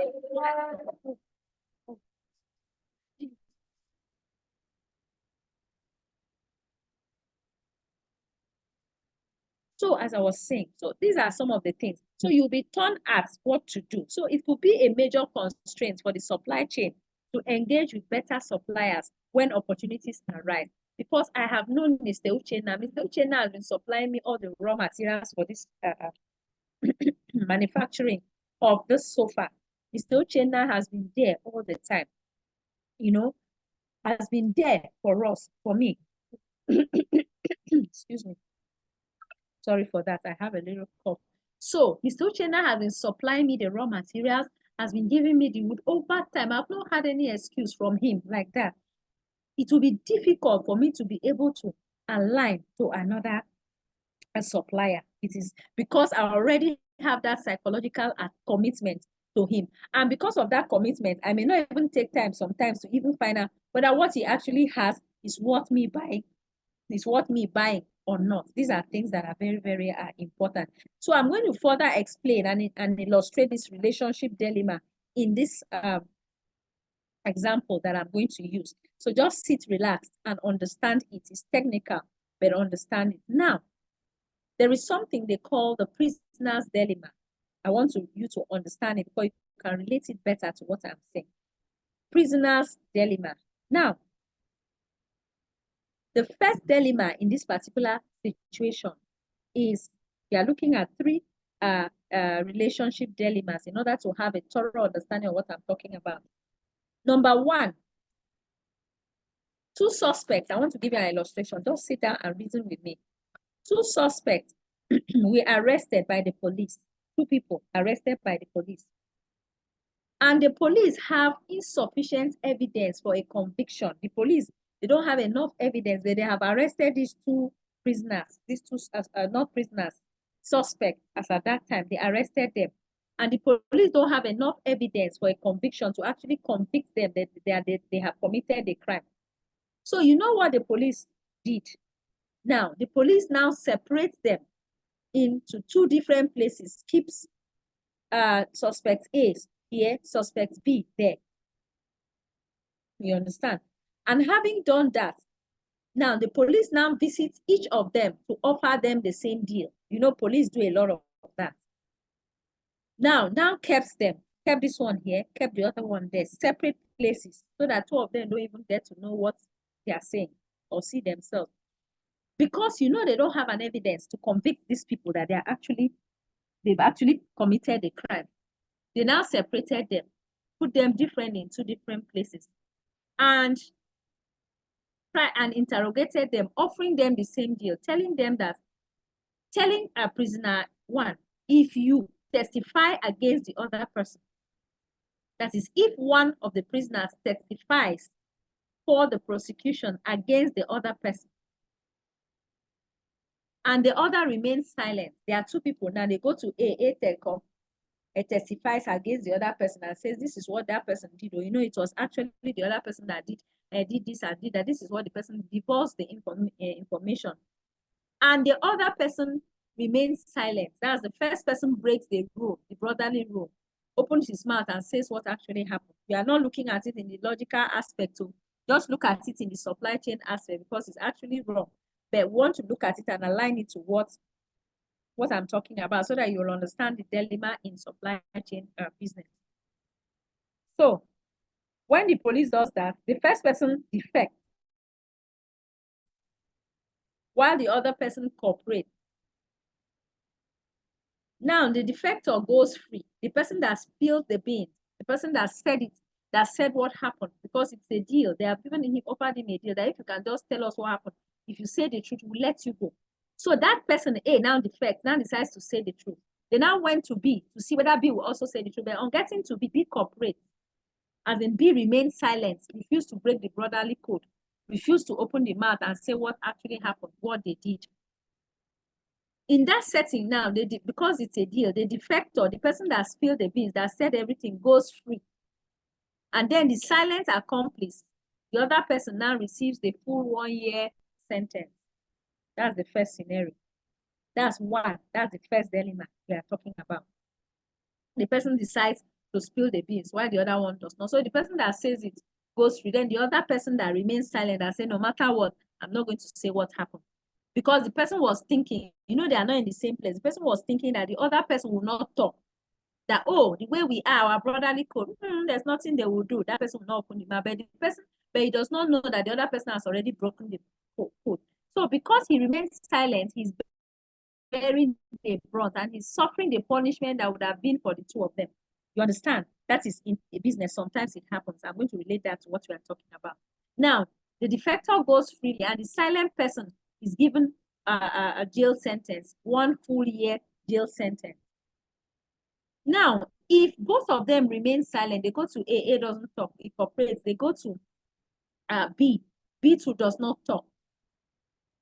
Or I beg your pardon, okay, if one testifies for the prosecution, this one will go free, the other one will have 1 year. Now, if both of them remain silent, both prisoners are sentenced to only 1 month in jail for a minor charge. So because they cannot get the truth from prisoner A, they cannot equally get the truth from prisoner B. There's nothing they can do. There's no case. They don't have the facts. So the two of them are just to spend 1 month and they let them go for a minor charge because they don't have evidence. Nobody has broken the code in this second instance. Now, if each betrays the other, that's A decides to talk, B also decides to talk, each of them betrays the other, talks about the other one, and the other one talks about the other one. Each receives a 3-month sentence. Each prisoner must choose to betray the other or to remain silent. You must choose one. Either you betray your friend or you keep quiet. And if you are quiet, you stay 1 year in jail. If you are quiet when the other person betrays you, you stay 1 year in jail. If 2 of you are quiet, you stay 3 months in jail. I mean, I beg your pardon. If 2 of you are quiet, like if both prisoners remain quiet, they are sentenced to only 1 month in jail, just a minor charge. When 2 of them, none of them breaks the code. Each one is assured, and police, each prisoner must choose to betray the other or remain silent. Choose one. Each one is assured that the other would not know about the betrayal before the end of the investigation. How should the prisoners act? That is very important. How do you think the prisoners should act in such a setting before we relate it to what we are talking about? Remember that there's trust in business. You don't break the code. When you have a relationship with someone, when you have a good rapport with someone and the person is helping you to build, you don't exceed certain limits. There are things you don't do. So we are talking about the dilemma now. So if I may ask, how should the prisoners act? That's what I want to hear. What do you think should be? Should one person let go of the fact and allow the other person to suffer and serve just 1 month a sentence? Or should both of them talk? Should this one betray this one and this one betray this one and they go for 3 months? So in such a setting, now, like I said earlier, let's not look at it in a religious setting. Like, let's not look at it. Let's not look at it in the aspect of, let's just look at it in a real life setting. What do you think should be done? Or how do you think these prisoners should act? Is there anybody that will tell us something concerning this?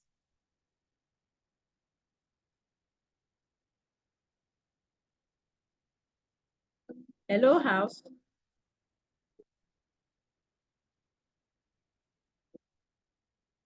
Okay, it's like we are tired or people didn't understand what I said. All right, no problem. We are talking about a prisoner's dilemma. That's what we're talking about. So the prisoner's dilemma is a fundamental problem. Anytime people are faced with dilemmas, with issues, whether to go front or go back, they always bring this prisoner's dilemma. It is used most times when anyone is having issues. So this is a fundamental problem in the game theory that demonstrates why two people might not cooperate, even if it is to their best interest. Now, we are talking about relationship now, and I'm saying that there are things that can mar relationship. Close partnership, strategic alliance, any kind of relationship can mar it because you trust yourself, you don't trust your partner. That's the summary of what I'm trying to explain to you this evening. You trust yourself that you can, you know, hold on to the tenets, hold on to your principles, but do you trust the other person? That is where the open question mark is. So this simple illustration just tells you something. Why two people might not act the same.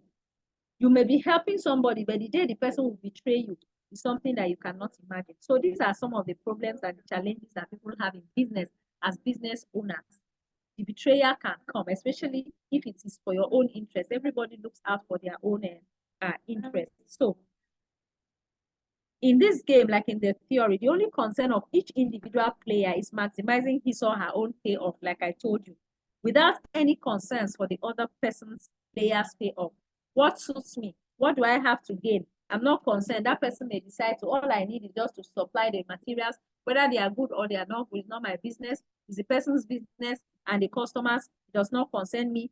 You understand me? So everything in business is not all smooth. It's not all rosy. They are bottlenecks, you understand, involved in any business. So when there are issues like that of trust, whereby I do for you, you don't do for me, we always bring this prisoner's dilemma because it's actually a dilemma.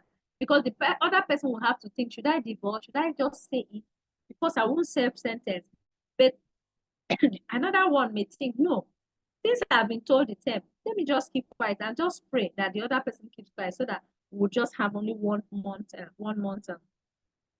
punishment or 1 month penalty for it. So this scenario of dilemma does sound very familiar in supplier-buyer relationship. And the trust may leave the business vulnerable to the onslaught of betrayal. But the betrayer will surely destroy the collaboration. That is the dilemma, just as I'm trying to say. No matter how close people are in a relationship, when they are faced with such dilemma and they decide to break the trust, it becomes a problem because that trust is dead and automatically destroys the collaboration. That is why I'm relating it to what we are talking about this evening. So,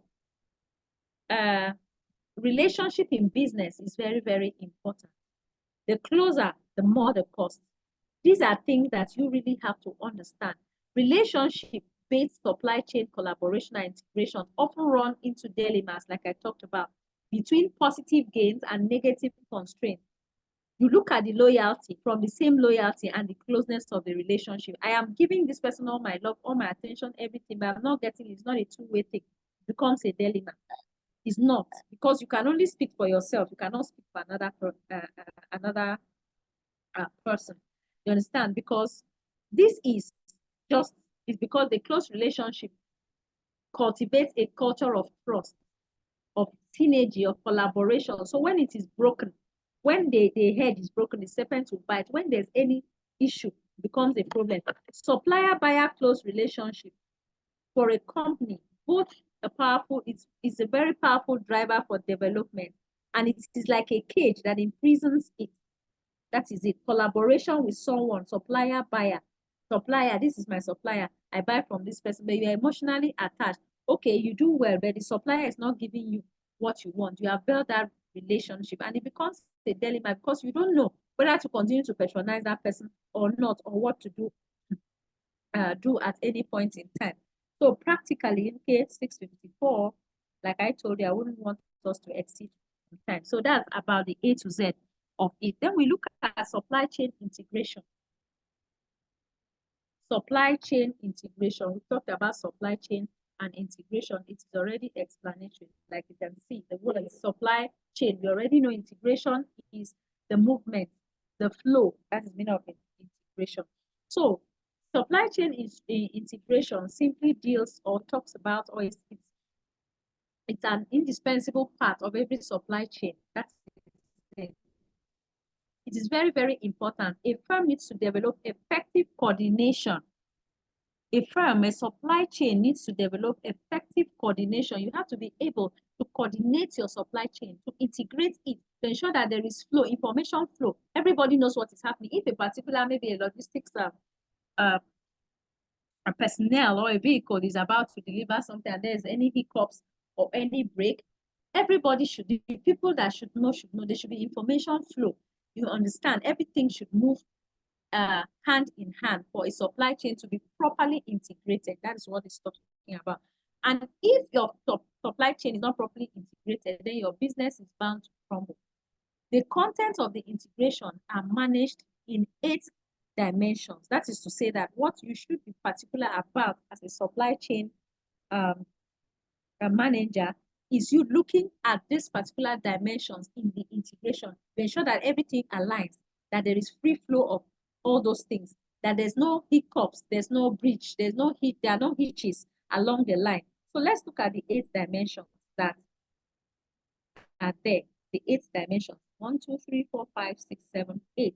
Like we have here, you can see the returns, the customer relationship management. That's one aspect you have to integrate. Like I talked about, customer service representatives and agents, how they can help your business. Customer relationship management, customer service management. How do you handle your relationship with your customers? That's the customer relationship management. That's an aspect that has to be integrated. That they have to be training. Your customer service agents have to know whether you are there or not in any department. All the customers should be treated politely, with respect. You know, management, how do you manage the customers? There should be a holistic picture, and that every member of the company should be able to understand and align with. Then we have the customer service management after the first one. We have the demand management, how to manage demands. You understand how to handle demands of customers, how to be agile, to be swift. Okay, do you have too many demands that you can handle, that you cannot handle? Or what are you going to do if suddenly you have a demand of so quantity of, what do you do? Demand management, how can you supply? How can you still do your bid, still maintaining your brand? Those are some of the things that we need to look at, or rather we need to understand. So considering all this, looking at them holistically, see what we mean. The customer relationship management, what is done, the customer service management, the demand management, the order fulfillment. How do you fulfill orders of clients? I want this. How is it? How does it go? Do you ensure that there are no bottlenecks? Do you take note of the lead time? You don't exceed the lead time for product to get to. How do you handle the returns to get to that? How do you handle the returns? What do you do? Manufacturing flow management. How the manufacturing you are manufacturing a particular thing, maybe like the sofa we talked about, the settee, the furniture. How do you ensure that you manufacture the flow, the things you need are given to you at the time you need to manufacture it in the manufacturing process to ensure that you deliver to your customers. Procurement, to what are the things you need to buy? What are the things that are needed in the organization or in the company or in the business? What are some of those things that you need to procure? Production development, product development and commercialization. 2, when you make this product, you develop the product.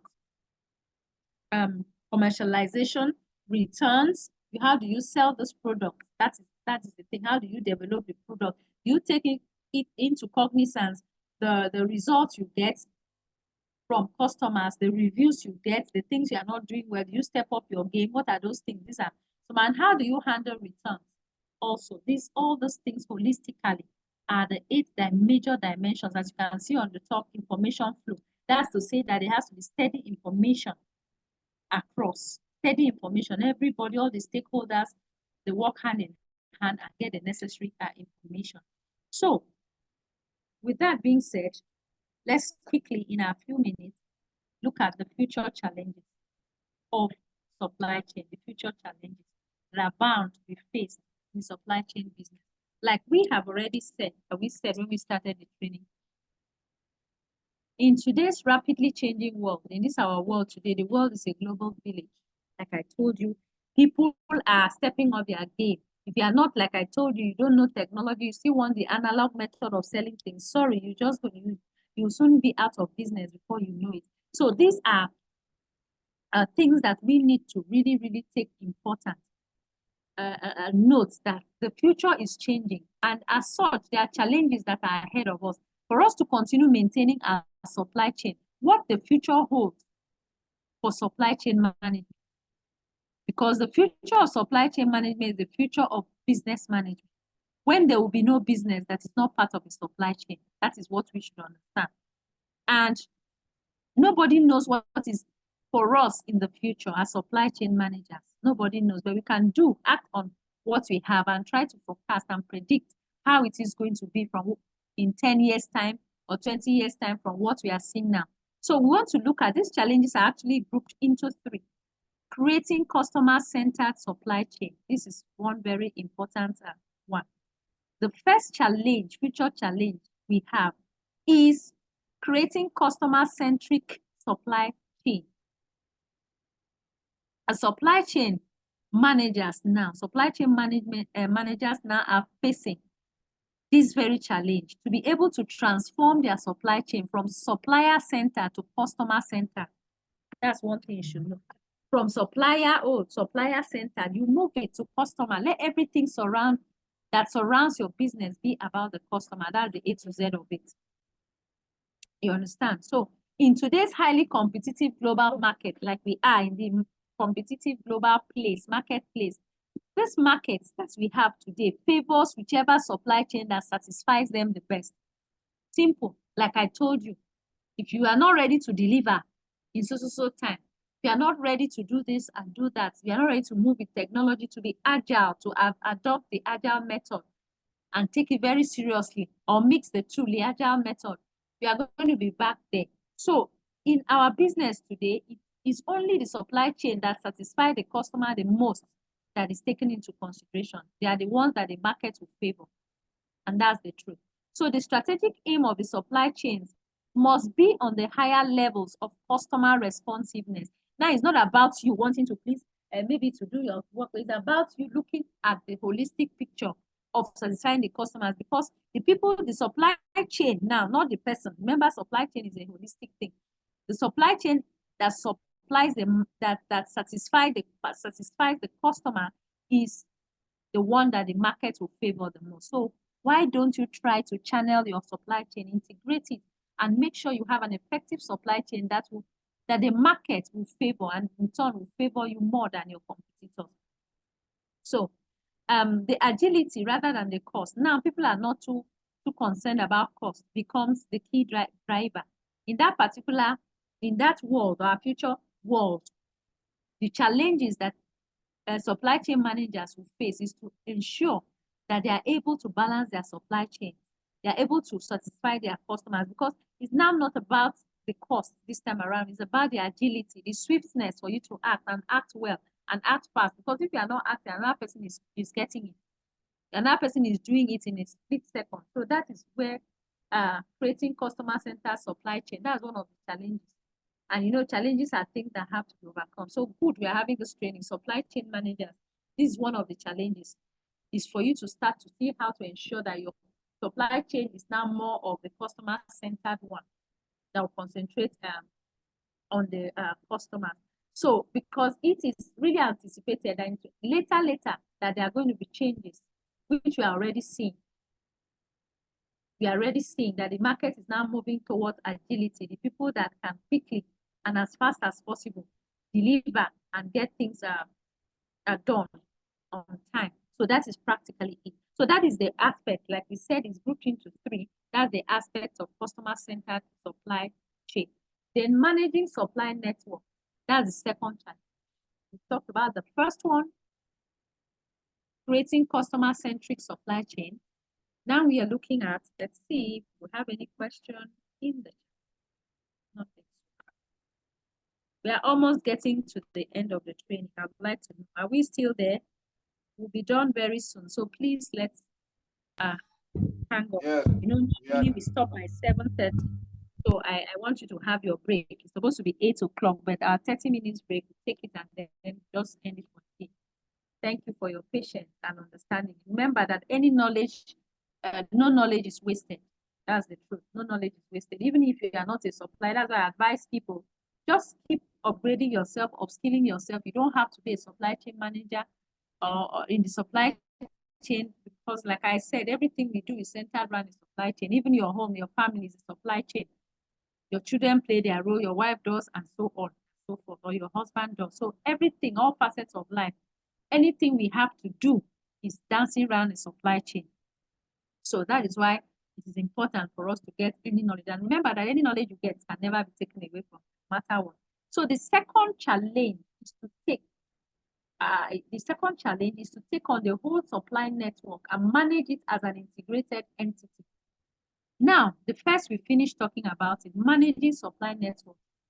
Do not segment it, take it as an integrated entity, as a total picture. Managers should see that the only legitimate platform for them to exercise control is their organization, their own organization, beyond which is the supply chain they participate in. So as it is now, very soon in the future, businesses, the survival of any business will be based on how best the supply chain is able to survive. That is summary of this.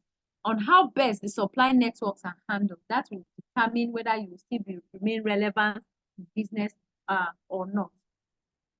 So companies will not stand alone again. Like I told you, it's going to be supply chain versus supply chain.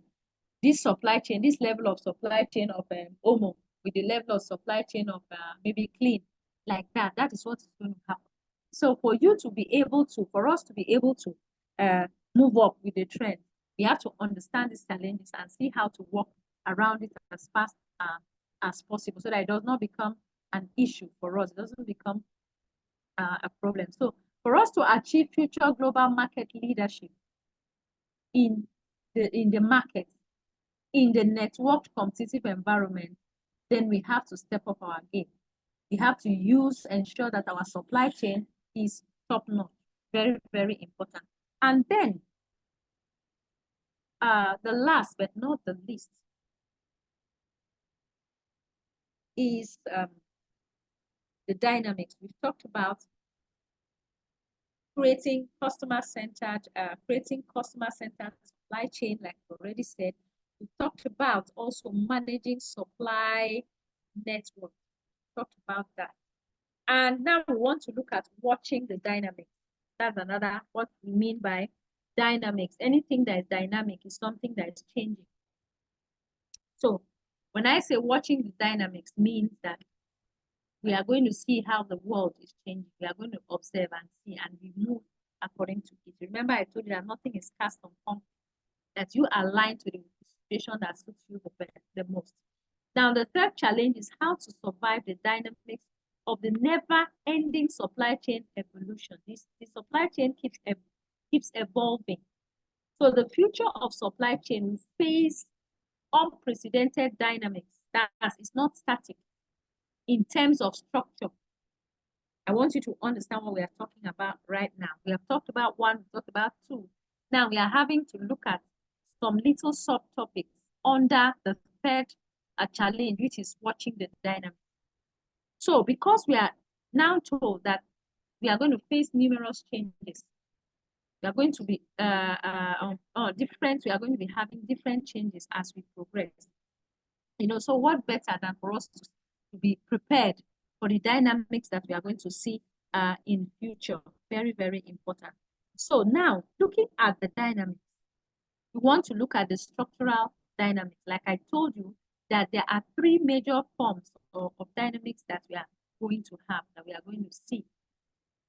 And the three forms are, one, that we have to look at for the structural aspect of the dynamics. That structural dynamics.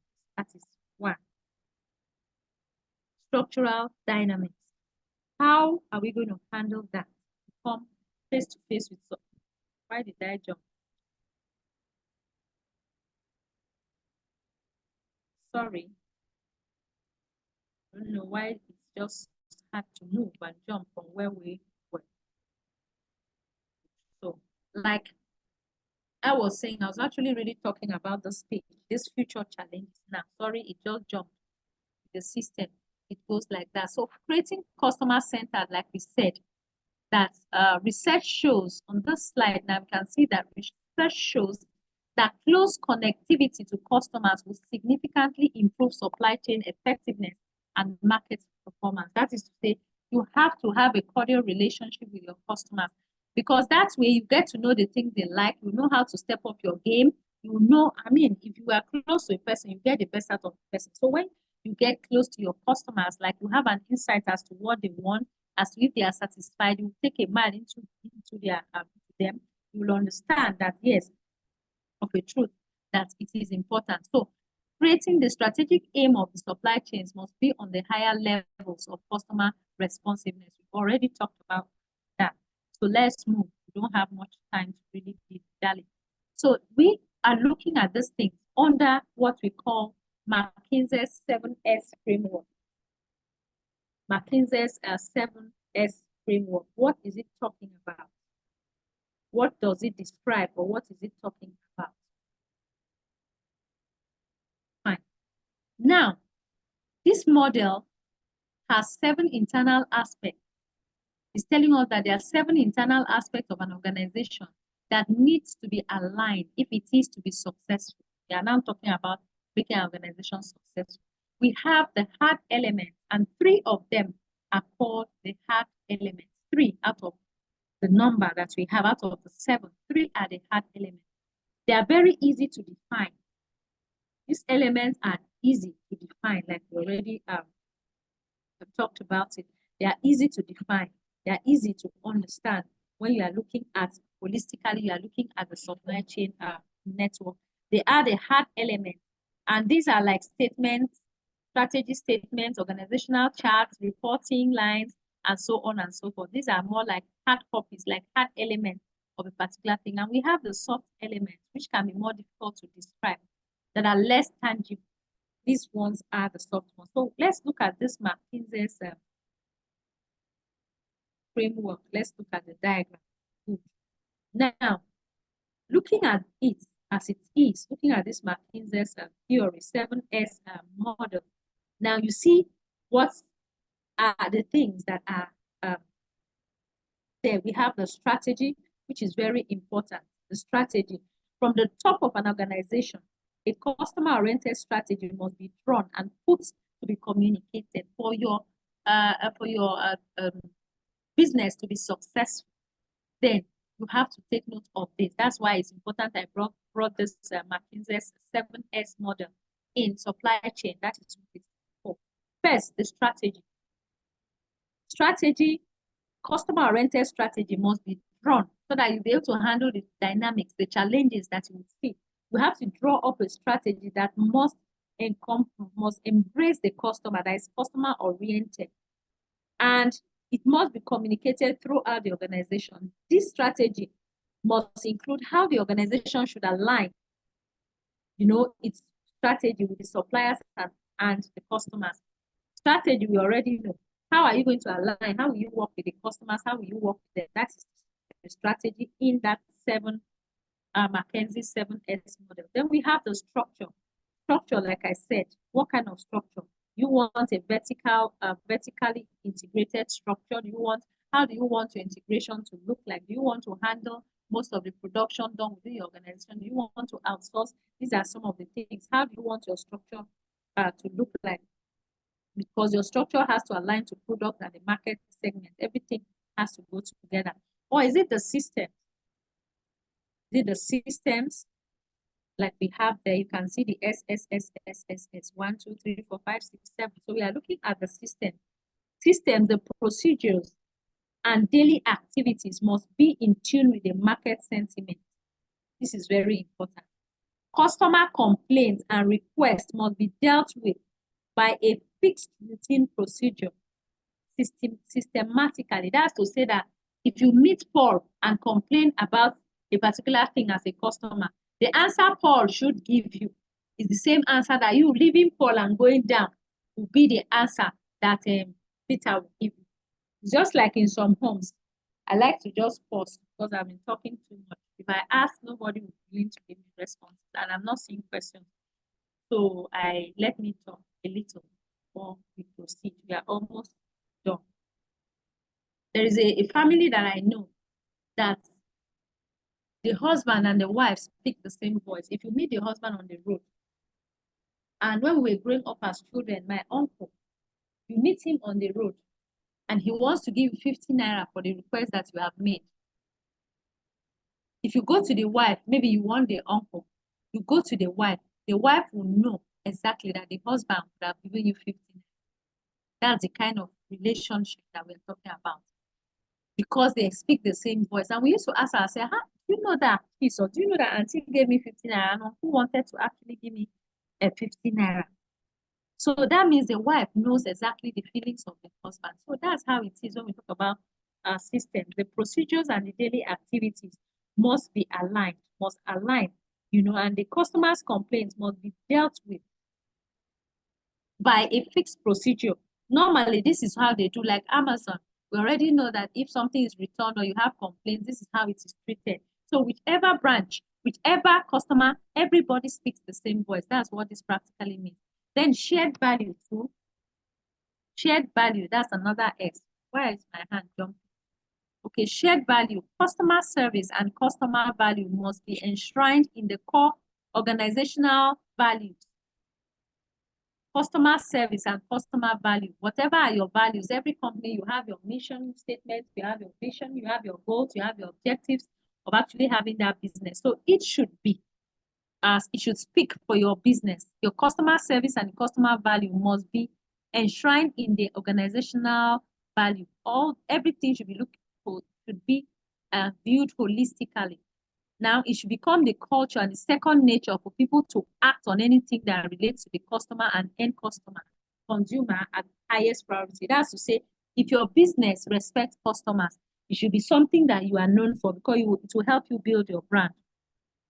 You understand? And if it's a business that there are some businesses, there are some online vendors, there are some outlets that you can proudly beat your chest and say, yes, I know that even if I purchase something from them, I have any challenge, I know the way they handle things. They always make sure that they satisfy the customer. They always give you a listening ear. You explain what your challenges are, and so on and so forth. That's a good name that helps to build a brand, unlike some that will now make you feel bad at the end of the day patronizing them. So we also have style too in part of our S. We have style. The leadership style adopted must fit the culture of customer orientation and must be customer-centered. That we have already overlooked and talked about customer being customer-centered in everything for us to be able to meet up with the future challenges that lie ahead of us as supply chain managers. So the leaders and management team should walk the talk and become the role model in caring about the customers. So you see what I'm trying to say. The leaders, they should speak in one voice. They should walk the talk, not only saying, do what I say, but don't do as I do. No, not like that. What they say should be what they practice and what they do. And it should be a common signature or a common stamp that they know that, yes, whether it is the leader or the follower, this is how it should be done. Staff, too, the employees and their capabilities are the assets of the organization. This one, always tell any organization or any industry that your workers are your strength. Your workers are the ones that speak for you. So treat them well. For women, your house helps are the ones there. If you are kind to them, they will speak good of you. If you are not kind to them, they won't.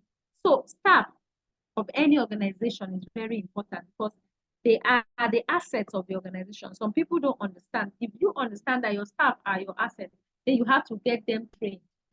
You have to train them. You have to ensure that they have the knowledge that is needed for them to function effectively. This is very important. So people are the only active force in caring and serving customers. A spirit cannot serve because it is people. Even if you have to computerize it, it's still people that will organize and handle the computer. So you see, staff, human resources is very, very important. They need to be trained. They need to know what they have to do, you know. And the organizational performance depends to a large extent on the ability for your staff to be able to understand, have the right knowledge, and have the right attitude. So you see, staff is part of the S of our McKinsey 7S model that will help you to be successful in business and in the dynamics. Okay. And then we have the last but not the least, the skills. We've talked about all of them. The skills is the last. You need skills, the quality of the product, the level of customer satisfaction, rely on the skills of the workforce. Like I talked about it, I said, train your workers. If you own a school, ensure that your workers and your teachers are trained because the workers are for the human resources. They are the people that will continue to keep you in that business. So they will learn the skills, give them the right skills because they are the workforce, be able to do all they need to do. That is very, very important. So like we have talked about managing supply network. I don't know why this thing had to just jump. You know, that's the second challenge. You have to be able to marry your network, all the people involved in your chain, in your supply chain, know exactly how to go about it and handle them. It just jumped. So let's go to where we were at watch the dynamics, structural dynamics. You know, we're talking about that. Structural dynamics has got to do with structure, like the name implies. You understand? And from a system dynamic point of view, the flow structure of the supply chain is a dynamic one with lows and stops and feedbacks and delays and things happening here and there. For a supply chain, you know, we have bottlenecks. If you are not able to integrate it properly, you face some structural dynamics in terms of structure. If you are not able to align them. So the more the world is getting globalized, the more businesses are increasing, the more it gets increasingly difficult for you to be able to align and handle your supply chain in terms of structure. A number of factors are at play which will help in this structural dynamics. And the first factor is that the business around the world is becoming more specialized, like I told you, and they become so rightly for their competitive advantage. This trend is leading to more interconnections of the specialized operations. So specialization gives rise to the need of coordination in between. You see, so in this particular form, your structure, you must ensure that the people that handle the different things are specialized. That's where specialization comes into play. Very, very important in the structural dynamics. Specialization. The person that knows, you know, when they say division of labor, each person does what he or she can do best. That is practically what I'm talking about. So that you don't have lapses in the structural aspect of the interconnection, the environment, everything. The person that does this should leave no hitches. Everybody do what they can do best at any point in time. Yes, then we have the other type, the technological dynamics. Wow, this one is more like the agility I've been talking about. This change over to new technologies can be very painful, can be a very painful process as it leads to so many changes. Sudden change of competition landscape when the new technology has helped competitors to update their offering to the market. You see, so primarily, instead of going more into details, it's like there's a change in technology. Like I tried to give you an illustration of someone that owns a tutorial center that I was trying to tell you that using the analog method, running a tutorial center cost him many of his students and participants. Because even when people were moving to the CBT method, he was still using the analog method. He was not putting, he was teaching, yeah, teaching very well. He had the teachers and everything. But he did not understand the technological dynamics. He didn't understand that the world has changed. There is no more that method, but they are now using this method. So it took a great deal of him losing customers and time for him to be able to adjust. So why am I saying this? We have to try to see how to adapt. As technology is moving, you adapt. Before typewriters, now we now adapted people that were using typewriters before. You agree with me that now those people, if they don't learn it or they don't upskill themselves or step up their game, who would come and ask them? Nobody uses typewriter. Everybody now computer, and they can do their own work anyway. So that's it. So people that are making it now, the people that have adapted to the dynamics, that they are moving with the trend as it is changing in technology. They are also aligning and moving with and in technology. So that is for the dynamics, the technological dynamics. So right now, we want to look at the last one, which is the relationship dynamic. Relationship. Now, many people believe the operating core of supply chain management is that of relationships with the suppliers and buyers, including the end consumers. Like I told you, in every business, you have to build relationship. You have to build relationship with the market per se, with your customers, because they are the ones that will give you, that will make you to remain there in the business, remain there in the market. So the operating core of supply chain is that of relationships with the suppliers. This is very, very important. And the external business relationship management for a company has become the centerpiece of today. That's the business of a company and the future supply chain management. This is very, very important. We have the portfolio dynamics, talking about the different relationship approaches that fit a particular business model. Like I told you, that your business, that you can have a kind of business that you don't need to relate with your customers. You don't need to relate with the consumers. This is another aspect. So you are just going to highlight everything you are learning in this training. You are going to pick the one that suits you, the one that aligns with your business. It's important that you get to know all, so that in any form that there are dynamics in the line of your business, you know exactly what to do. You know exactly how to adjust the two. So the portfolio dynamics, like we are talking about, has simply got to do with different business models, different relationship approaches that you use with different business models.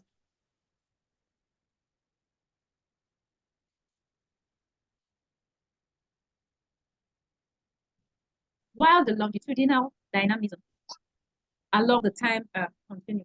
How? Let me break that one down a little, because it's going to be a little bit. Now, there are basically two dynamics or dynamism in relationship management, which is the portfolio dynamism and the longitudinal dynamism. Now, the portfolio dynamism, like I already said, talks about the approaches that you use in the business and the different business models. It addresses, what does it address? It tries to harness, it addresses a portfolio of different relationship approaches that fits a corresponding business model. In any type of business that you run or you do, you have to understand that you have to find how to bridge the gap and align and ensure that you have that cordiality in your relationship with your customers. Oftentimes, business will need to harness, you need to work with a number of different supply chain relationships with different suppliers, different market segmentations, different locations, different things like that. You need to align with them. That is where portfolio dynamism comes into it. Portfolio, difference in portfolios. Then longitudinal dynamism addresses the changing relationship posture along the time. Continue. It addresses everything. In this way, the relationship management becomes a powerful instrument to achieve the supply chain responsiveness and supply chain agility. You know, we are talking about how to respond, how the different parts of a supply chain will respond how they can be agile to demand in customers' demands, how they can align to serve the customers, to satisfy their customers. Remember that. So all those methods is helping us to anticipate how the future is going to look like in the supply chain. And the last but not the least is how to survive the supply chain dynamic. We have listed a whole lot of things that we preempt that would happen and the things we can do. So we should ask ourselves, how do you hope to survive? Because if you don't align with these things, you may not survive in the business world. So how do you survive? Simple. Now, a particular Professor Lee came up with this blueprint that would help to survive. It's a renowned professor from Stanford University. He came up with this blueprint, how someone can survive or how supply chains will survive these changes, this dynamism, these changes that they have to see in future and is even already happening now. He came up with 3 things, and that is the triple A. It is called the triple A supply chain model, triple A. It's a blueprint that will help you survive the supply chain dynamics. The first is agility. AAA, triple A. The first A is for agility. Now, agility, a supply chain must be agile, just like the agile supply chain we talked about. A supply chain must be agile enough in order to respond quickly to the demand fluctuations and changes of supply, sudden changes of supply. Very important. Any supply chain that is not agile, will leave you behind. That's the summary of it all. The market will leave you. So the agility is a supply chain capability or skill that handles the unexpected and external disruptions smoothly and cost effectively.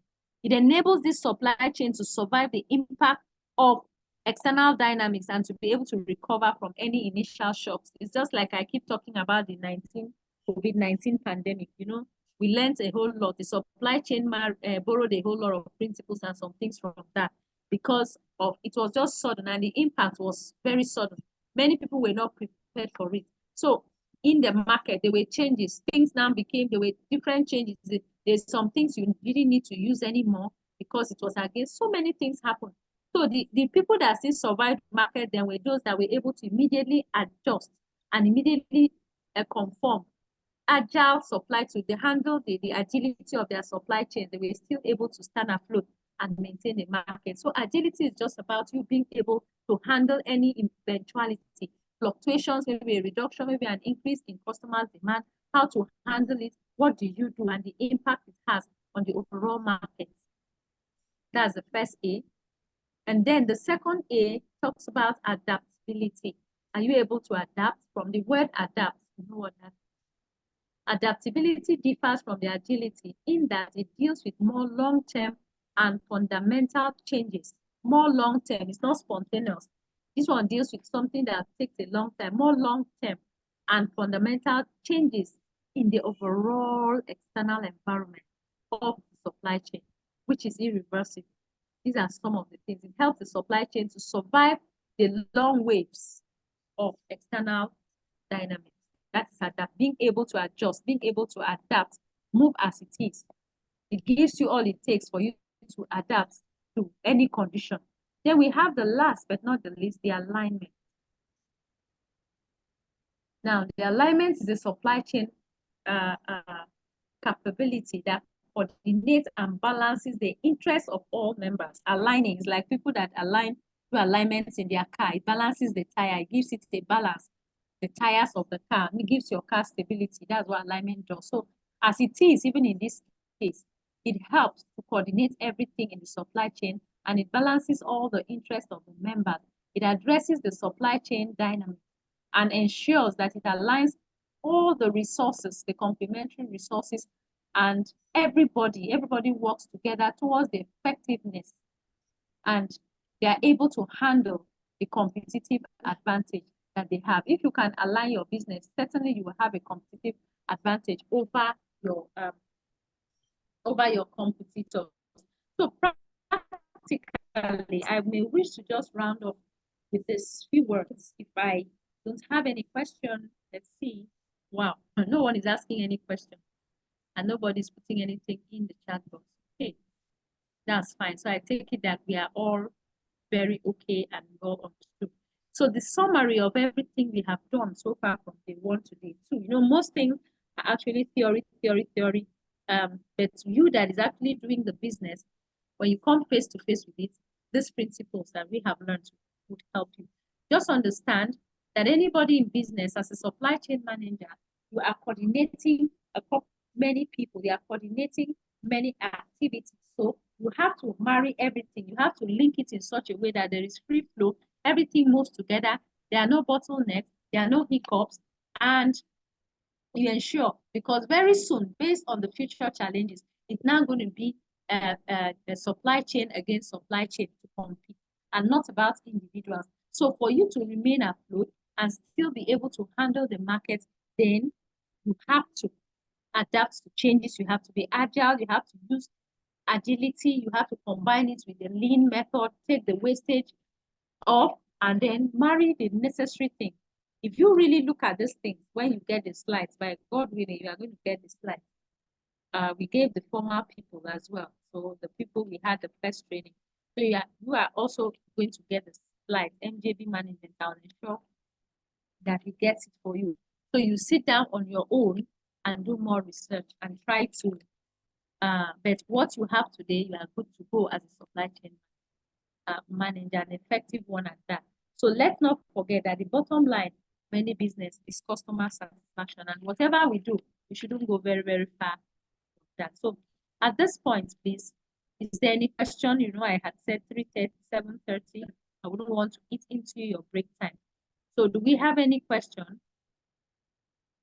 The group of participants and pharmacists, or the group for this particular training is still open. Peradventure, now you are tired and you cannot really get any question, please, I am always open for questions. I belong to the same community that you belong. So at any point, all you need to do is just drop your questions. And I trust MJB Management and Integrated Services.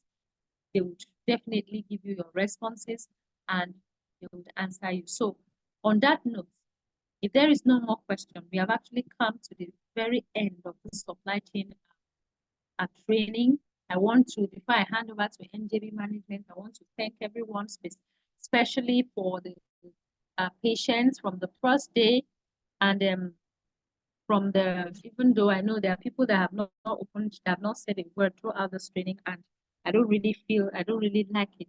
But nevertheless, I want to thank everyone that has participated, that have deemed it fit to pay a little token to enrich your knowledge, to upskill yourselves. And I want to tell you something, that no knowledge is wasted. And when you are knowledgeable, it can never be taken away from you. An armed robber could walk into your house and steal anything that belongs to you. God forbid, I'm just giving a scenario.